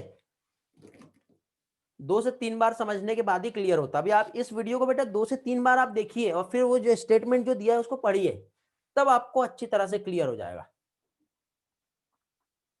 नंबर जो इंक्रीज हो रहा है बेटा वो ऑस्मोलरिटी का इंक्रीज हो रहा है। एक काम करता हूं मैं आपको यहां पे समझा रहा हूं, देखो जो हमारा रेगुलेशन जो था काउंटर करंट मैकेनिज्म्स का, ये वाला देखो, ये जो नंबर जो इंक्रीज हो रहा है ये किस चीज का हो रहा है? तो नंबर देखिए, पहली चीज तो बेटा यहां से जो पास हो रहा है ये आपका फिल्ट्रेट हो रहा है। तो फिल्ट्रेट का नॉर्मल ऑस्मोलरिटी जो है कितनी है बेटा? 300 मिली ऑस्मोल पर लीटर है। जब पानी यहां से बाहर जाते जाएगा तो ये ऑस्मोलरिटी यहाँ पे क्या होती जा रही है? बढ़ते जा रही है, समझे? जब यहाँ से सॉल्ट बाहर आते जाएगा तो ऑस्मोलरिटी क्या होंगी बेटा? कम होते जाएंगी। ऑस्मोलरिटी को मेंटेन करना है। As it is vasa recta, जब यहाँ पे ये फाइनली ये सॉल्ट बाहर निकला तो सॉल्ट इसके अंदर जाएगा तो ऑस्मोलरिटी बढ़ते जाएगी। फिर यहाँ से जो पानी बाहर निकला ये पानी इसके अंदर आते जाएगा तो ऑस्मोलरिटी कम होती जाएगी। फाइनली हमारे को बॉडी में वाटर को वापस लेके आना है ना बेटा, फिल्ट्रेट में से बाहर थोड़ी फेंकना है। क्योंकि यदि हमने जितना भी जो है वाटर जो है बाहर निकाला तो 99% फिल्ट्रेट जो है वो रीएब्जॉर्ब हो रहा है, समझे? 180 लीटर में से सिर्फ और सिर्फ 1.5 लीटर ही यूरिन जो है बाहर जा रही है, बाकी सारा वापस ले रहे हैं हम लोग। नहीं तो फिर वही पानी की बाल्टी लेके बैठे रहो, है ना, पानी को बाहर निकालने के लिए। तो ये इस तरह से बेटा ये वासा रेक्टा और लूप ऑफ हेनले का कनेक्शन रहता है। समझ में आ गया? अभी क्लियर हो गए सारे पॉइंट्स? रिस्पॉन्स करो। कॉन्सेंट्रेट यूरिन बेटा ये इधर साइड जो हमारा कलेक्टिंग ट्यूब्यूल और साथ ही साथ जो डिस्टिल कन्वलेटेड ट्यूब्यूल है वहां पे बनता है with the help of anti diuretic hormone. Screenshot लेना था सुहानी को, लो बेटा स्क्रीनशॉट ले लो। वलिया, रैली, बाकी स्टूडेंट क्लियर हो गए? जिनके मुझे मैसेज रिसेंट में दिखते हैं उनके नाम याद आते हैं मुझे, समझे? और आप लोग चाहते हो कि आपका भी नाम लेते रहूं तो आपके मैसेजेस मुझे दिखते जाना चाहिए कंटिन्यूअसली। जानवी, साक्षी, सुहानी, चलो वेरी गुड, सभी के क्लियर हो गए? अब अच्छे से क्लियर हो गया होगा हर किसी का एक एक पार्ट। Very good Chaitali. और किसी की कुछ डाउट है? यदि हो तो आप लोग पूछ सकते हो बेटा, और नहीं है तो कोई बात नहीं। इस तरह से फाइनली हमारा चैप्टर जो है कंप्लीट होता है। Podocyte support the function glomerulus, ठीक है, ये वाला पार्ट समझाना है ना।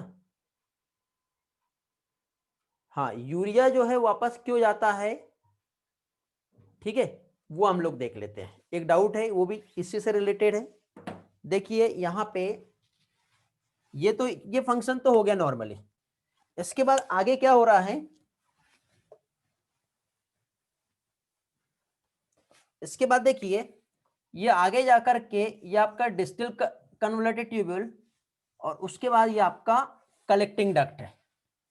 तो अब ये फिल्ट्रेट जो है यहां से जब पास हुआ तो पास होने के बाद यहां पर भी बेटा मैक्सिमम वाटर जो है वो रीएब्जॉर्ब हो जाएगा, ठीक है, यहां से भी मैक्सिमम वाटर रीएब्जॉर्ब हो जाएगा।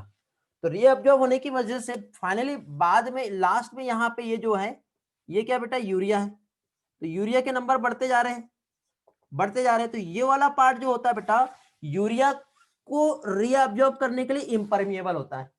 लेकिन फाइनली यूरिया जब यहाँ पे पहुंचता है यहाँ पे तो ये लोअर पोर्शन जो कलेक्टिंग डक्ट का होता है ये थोड़ा बहुत अमाउंट में यूरिया को बाहर निकाल सकता है, ठीक है। क्यों निकालेगा? ठीक है, ये इसलिए निकालता है क्योंकि बेटा ये यूरिया यहां से आकर के वापस फिर इसमें आ जाए इधर। अब ऐसा क्यों हो रहा है? तो आपको याद होगा मैंने लेक्चर बेसिक कंसेप्ट वाले 1 2 3 4 में ऑस्मोसिस का एक कंसेप्ट समझाया था, ठीक है। और मैंने ये चैप्टर चालू करने के पहले भी कहा था, स्टार्ट करने के पहले, कि बेटा वो जो हमारे बेसिक कंसेप्ट वाले लेक्चर है जिसमें स्पेशली मैंने ऑस्मोसिस को समझाया हूं वो पढ़ना है। अब ये क्यों हो रहा है? देखिए हम जानते हैं बेटा कि ऑस्मोसिस में क्या होता है, movement of molecule from a region of higher concentration to a region of lower concentration, समझे? तो अभी देखिए यहां पे यदि यहां से वाटर को जब हम बाहर निकालेंगे तो ये जो बाहर आपको जो व्हाइट कलर में जो आपको ये जगह जो खाली दिख रही है एक्चुअली ये हमारा मेडुलरी इंटरस्टिशियल फ्लूइड की जगह है। और जब पानी को अब यहां से कंटिन्यूअसली बाहर निकालते जा रहे हो निकालते जा रहे हो निकालते जा रहे हो तो यहाँ पे सॉल्ट का कंसेंट्रेशन बहुत ज्यादा हो गया। और आपको मालूम है कि यदि एक साइड में बेटा सॉलिड के मॉलिक्यूल ज्यादा होंगे तो वाटर उसके पीछे भागता है। तो यदि यहाँ पे सॉलिड के कंसेंट्रेशन ज्यादा हो गया तो वाटर तो उसके अंदर चला जाएगा ना वापस। तो इतनी मेहनत क्या काम की रही? इसलिए बेटा स्मॉल अमाउंट में जब यूरिया इधर बाहर आया तो ये जो मेडुलरी इंटरस्टिशियल फ्लूइड जो है, मतलब ये जो है ये अलग अलग जगह नहीं है बेटा। जैसे कि फॉर एग्जांपल एक कंटेनर है, ऐसी बाल्टी है, बाल्टी के अंदर लूप ऑफ हेनले से डूबा हुआ है और चारों तरफ उसमें फ्लूइड प्रेजेंट है बेटा, जहाँ पे पानी भी बाहर निकल रहा है और अंदर भी जा रहा है। तो इस तरह से वो पानी की बाल्टी के अंदर लूप ऑफ हेनले है, वही पानी की बाल्टी के अंदर आपका वासा रेक्टा भी डूबा हुआ है, जस्ट लाइक ए ऐसा टब आप समझ सकते हो। तो मेडुलरी इंटरस्टिशियल फ्लूइड का कंसंट्रेशन, जो ऑस्मोटिक कंसंट्रेशन है, उसको मेंटेन रखने के लिए स्मॉल अमाउंट में यूरिया यहाँ से बाहर आएगा और जो एक्स्ट्रा यूरिया वो वापस से नीचे के जो लूप ऑफ हेनले का जो सेगमेंट है उससे अंदर आएगा और इस तरह से वापस ऐसा यूरिया रिसाइकल वाला प्रोसेस होता है, ऐसा ऐसा जाते रहता है। बाकी मैक्सिमम यूरिया यहाँ से बाहर जाते रहता है, ऐसा प्रोसेस होता है बेटा। ठीक है, ओके। चलो अभी कुछ लोगों के और डाउट थे वो देख लेता हूं मैं। एक पोडोसाइट वाला समझाना है, यूरिन में जो यूरिया वापस कैसे जाता है, रेली आपका डाउट क्लियर कर दिया।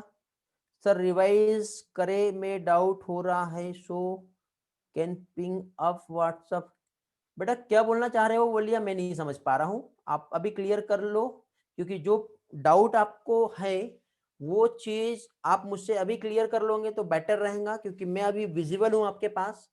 कोई भी प्रॉब्लम रहे आप व्हाट्सएप पे भी मुझसे पूछ सकते हो, ठीक है, वो भी मैं आप लोगों को समझा सकता हूँ। ठीक है, अब एक पोडोसाइट और फिल्ट्रेशन मेम्ब्रेन का रोल क्या है वो हम देख लेते हैं बेटा। ठीक है, ये क्लियर हो गया ना, स्क्रीनशॉट का नीड तो नहीं है इसमें, हो गया होगा वैसे, ले लिए होंगे आपने, नहीं लिए होंगे तो बेटा रिकॉर्डिंग में पोस्ट कर दूंगा, वहां से आप लोग देख लिए और वहां से आप स्क्रीनशॉट भी ले लीजिए। देखिए अभी देखिए हम मेम्ब्रेन बना रहे हैं, ये आपका बोमेंस कैप्सूल है।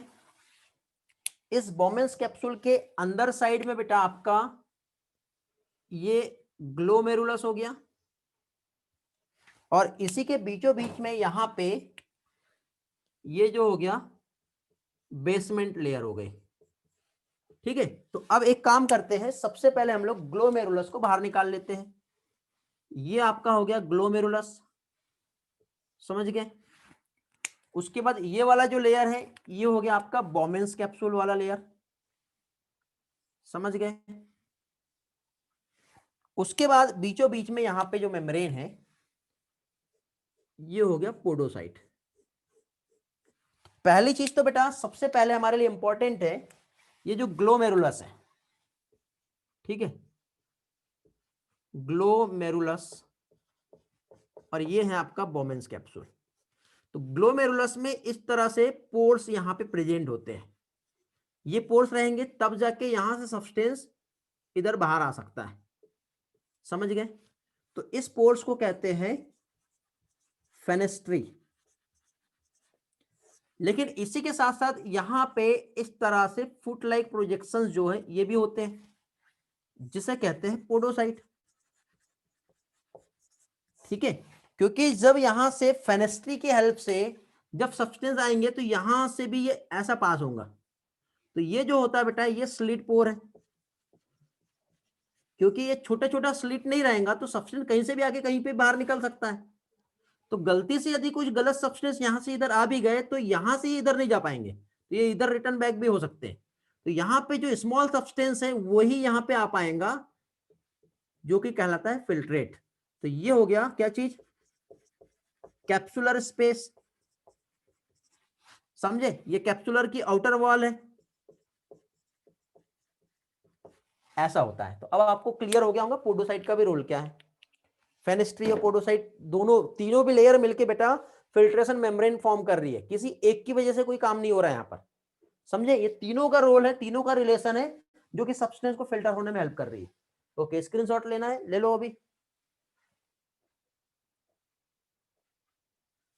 ओके, हो गया क्लियर। चलो जहां पे भी डाउट आएंगे आप पूछोगे तभी आपके डाउट्स क्लियर होंगे, ठीक है, बेझिझक कभी भी पूछिए, मैं हूं आप लोगों के लिए। What is BCOP, blood colloidal osmotic pressure. ठीक है, BCOP क्या होता है वो हम समझ लेते हैं। देखिए बेटा क्या होता है ब्लड कोलाइडल ऑस्मोटिक प्रेशर। हम जानते हैं कि ये जो आपका ब्लड है, ठीक है, ये आपका ब्लड है। ब्लड में बेटा यहां पे कुछ प्रोटीन भी है, अब मेनली ब्लड में जो प्रोटीन होते हैं, प्लाज्मा प्रोटीन, ज्यादातर यदि हम देखें तो एल्बुमिन होता है, एल्बुमिन भी होता है, ग्लोबुलिन्स भी होता है, सारे चीजें होते हैं। तो जब ये ब्लड यहाँ से फोर्स इसको आया, तो फोर्स की वजह से जब यहाँ से आगे पास होने की कोशिश करेगा, ठीक है, तो सपोज यहाँ पे कौन सा कलर नहीं है हमारे पास, हाँ, यहाँ पे जैसे ये प्रोटीन ग्रीन कलर के बना ले रहा हूं मैं, ठीक है। अब ब्लड देखो यहाँ से पास तो हो रहा था, लेकिन ये प्रोटीन यदि यहाँ पे आके इस तरह से इसने जगह बना ली, तो ये प्रोटीन की वजह से ये ब्लड यहाँ से आगे पास हो पाएगा क्या? नहीं। देखिए आप, जैसे कि आप आपके इमेजिन करो, आपके जैसे वॉश बेसिन की हम बात करते हैं या बाथरूम की हम बात करते हैं, ठीक है, तो बाथरूम में भी सिंपल टर्म में यूज करेंगे हम, छन्नी होती है एक, ठीक है, क्योंकि वाटर तो जा रहा है, लेकिन जो पार्टिकल्स जो होते हैं, जैसे कि प्लास्टिक के पार्टिकल्स हो गए, ठीक है, हाँ, जो भी ड्रेनर है आपका, तो ड्रेनर से क्या कह सकते हैं, वो पार्टिकल्स तो बाहर नहीं जा रहे, वो रोक ले रहे हैं, लेकिन आप पानी का और फ्लो वहां पे देख रहे हैं, तो पार्टिकल्स की वजह से वाटर का फ्लो को उसने रोक दिया कि नहीं रोका? तो वो ऐसे ही यहाँ पे जो प्रोटीन्स है इस ब्लड के फोर्स को रोक दे रहे हैं, अपना उसके अगेंस्ट में एक प्रेशर लगाते हैं। तो ये प्रोटीन मॉलिक्यूल के थ्रू लगाया हुआ जो प्रेशर है वो कहलाता है ब्लड कोलाइडल ऑस्मोटिक प्रेशर, जो उस फोर्स को रोक करके उस फिल्ट्रेट के अगेंस्ट में काम करते हैं। समझा बीसीओपी क्या होता है बेटा? आरबीसी और प्रोटीन फिल्ट्रेट नहीं हो रहा तो ब्लड की हेल्प से आगे पास हो गया ना बेटा, हमारे ब्लड में घूम रहा है, वो ब्लड वेसल्स में घूम रहा है, समझे? यहां से सिर्फ बोमेन्स कैप्सूल और जो रिनल ट्यूब्यूल है वहां पे छोटे particle with the help of जो फेनेस्ट्री है और जो पोर्स है उसकी हेल्प से जब जाएंगे तो यहाँ पे जो फॉर्म होगा ये रहेगा फिल्ट्रेट, यहाँ पे फिल्ट्रेट रहेगा और यहाँ पे हमारा ब्लड रहेगा, ऐसा है, समझ गए? 1 मिनट में 125 ml होता है, एक बार में ब्लड 1200 ml आया, यहां से 1 मिनट में सिर्फ 125 गया, एक दिन में 180 लीटर चला जाता है, लेकिन वो 180 लीटर को वापस से हमारे ब्लड में रीअब्जॉर्ब करना जरूरी है, ऐसा हो रहा है। यस, आपका डाउट ये कितना होता है, समझ गए? वही पूछे ना आपने, और किसी के कुछ डाउट पूछो बेटा, जल्दी जल्दी, जो भी डाउट है सारे क्लियर कर लो आज, उसके बाद भी डाउट रहेंगे तो आप बाद में पूछ सकते हो, बट अभी लाइव आपके जो भी डाउट है लाइव लेक्चर में क्लियर कर लो सारी चीजें। बीसीओपी प्रेशर कितना होता है? देखिए बेटा, ब्लड कोलाइडल ऑस्मोटिक प्रेशर अलग अलग बुक में आप रेफर करोगे तो डिफरेंट डिफरेंट दिया है, क्योंकि हमने सबसे पहले देखिए एक जीएचपी देखे थे, ग्लोमेरुलर हाइड्रोस्टेटिक प्रेशर, जो कि 60 mmHg होता है, ठीक है। उसी के साथ साथ हमने कैप्सुलर हाइड्रोस्टेटिक प्रेशर देखे थे या कैप्सुलर वॉल प्रेशर, ठीक है, और एक बीसीओपी होता है। तो ब्लड कोलाइडल ऑस्मोटिक प्रेशर और कैप्सुलर हाइड्रोस्टेटिक प्रेशर ये वेरी करता है 30 और 20 के आसपास, या फिर 35 और 15 इसके आसपास होता है, जिसकी वजह से नेट फिल्ट्रेशन प्रेशर हमको निकालना है जो कि 10 mmHg होता है। तो ये आप रेफरेंस बुक जितना भी रेफर करोगे इसमें फ्लक्चुएशन दिया हुआ है, और हमारे एनसीईआरटी में नहीं है तो आपको नहीं पूछा जाएगा, तो डोंट वरी, टेंशन ना लो। हमें पूछा जाएगा बेटा net filtration pressure, net filtration pressure जो कि 10 mmHg होता है, तो आप इतना ही याद रखिए बस। अब ये कैसे निकालोगे, तो किसी को 30 किसी को 20 रख दो, किसी को 35 किसी को 15 रख दो, ऐसा आएगा, ओके, समझे? और कुछ डाउट किसी के? यदि नहीं है तो ये चैप्टर हमारा कंप्लीट हुआ, तो इसके बाद आप लोगों को इवनिंग में क्लास करने का नीड ही नहीं है, अब आपका मॉर्निंग में ही 10:30 को क्लास होगा, समझ गए? चलो तो फाइनली फिर एंड करते हैं बेटा आज का लेक्चर हम लोग। काफ़ी इंटरेस्टिंग और काफ़ी अच्छा था आप लोगों के लिए लेक्चर, और मेरे लिए भी बहुत अच्छा था, मुझे भी मज़ा आया आप लोगों के साथ आज के इस टॉपिक को डिस्कस करने में। तो फाइनली हम कल मॉर्निंग में मिलेंगे, और अच्छी तरह से प्रैक्टिस कर लीजिए बेटा आप लोग सारे क्वेश्चंस की, क्वेश्चन इजी ही आ रहे हैं, बहुत टफ नहीं रहेंगे, ठीक है, एनसीईआरटी बेस्ड रहेंगे और एग्जाम ओरिएंटेड रहेंगे बेटा। जो आप लोगों के लिए एग्जाम के लिए जरूरी है वैसे ही क्वेश्चंस आपको मिलेंगे, ठीक है।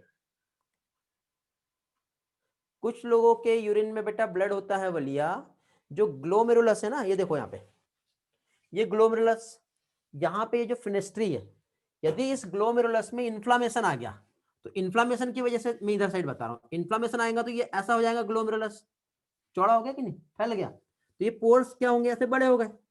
ये बड़े होने की वजह से आरबीसी भी बाहर आ जाएगी, और आरबीसी बाहर आई तो हमारे यूरिन में दिखेगा, जिसकी वजह से हमें रेड कलर का दिखाई देता है।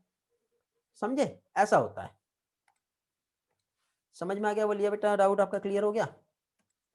स्वेलिंग बोलते हैं इन्फ्लामेशन, ग्लोमेरुलोनेफ्राइटिस टर्म से यूज किया जाता है उसको, हिमेटयूरिया टर्म यूज होता है वहां पर। चलो वेरी गुड, आई होप सारे लेक्चर्स के आपके जो डाउट थे टॉपिक से रिलेटेड मैंने क्लियर करा दिया हूं।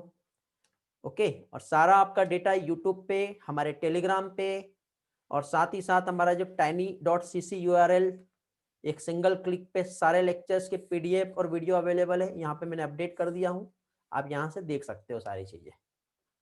ठीक है बेटा, तो मिलते हैं फिर हम लोग नेक्स्ट लेक्चर में। बहुत मजा आया, वेरी गुड बेटा, यस बहुत अच्छी बात है, ग्रेट। चलो bye bye, thank you, have a nice time, all the best for your test.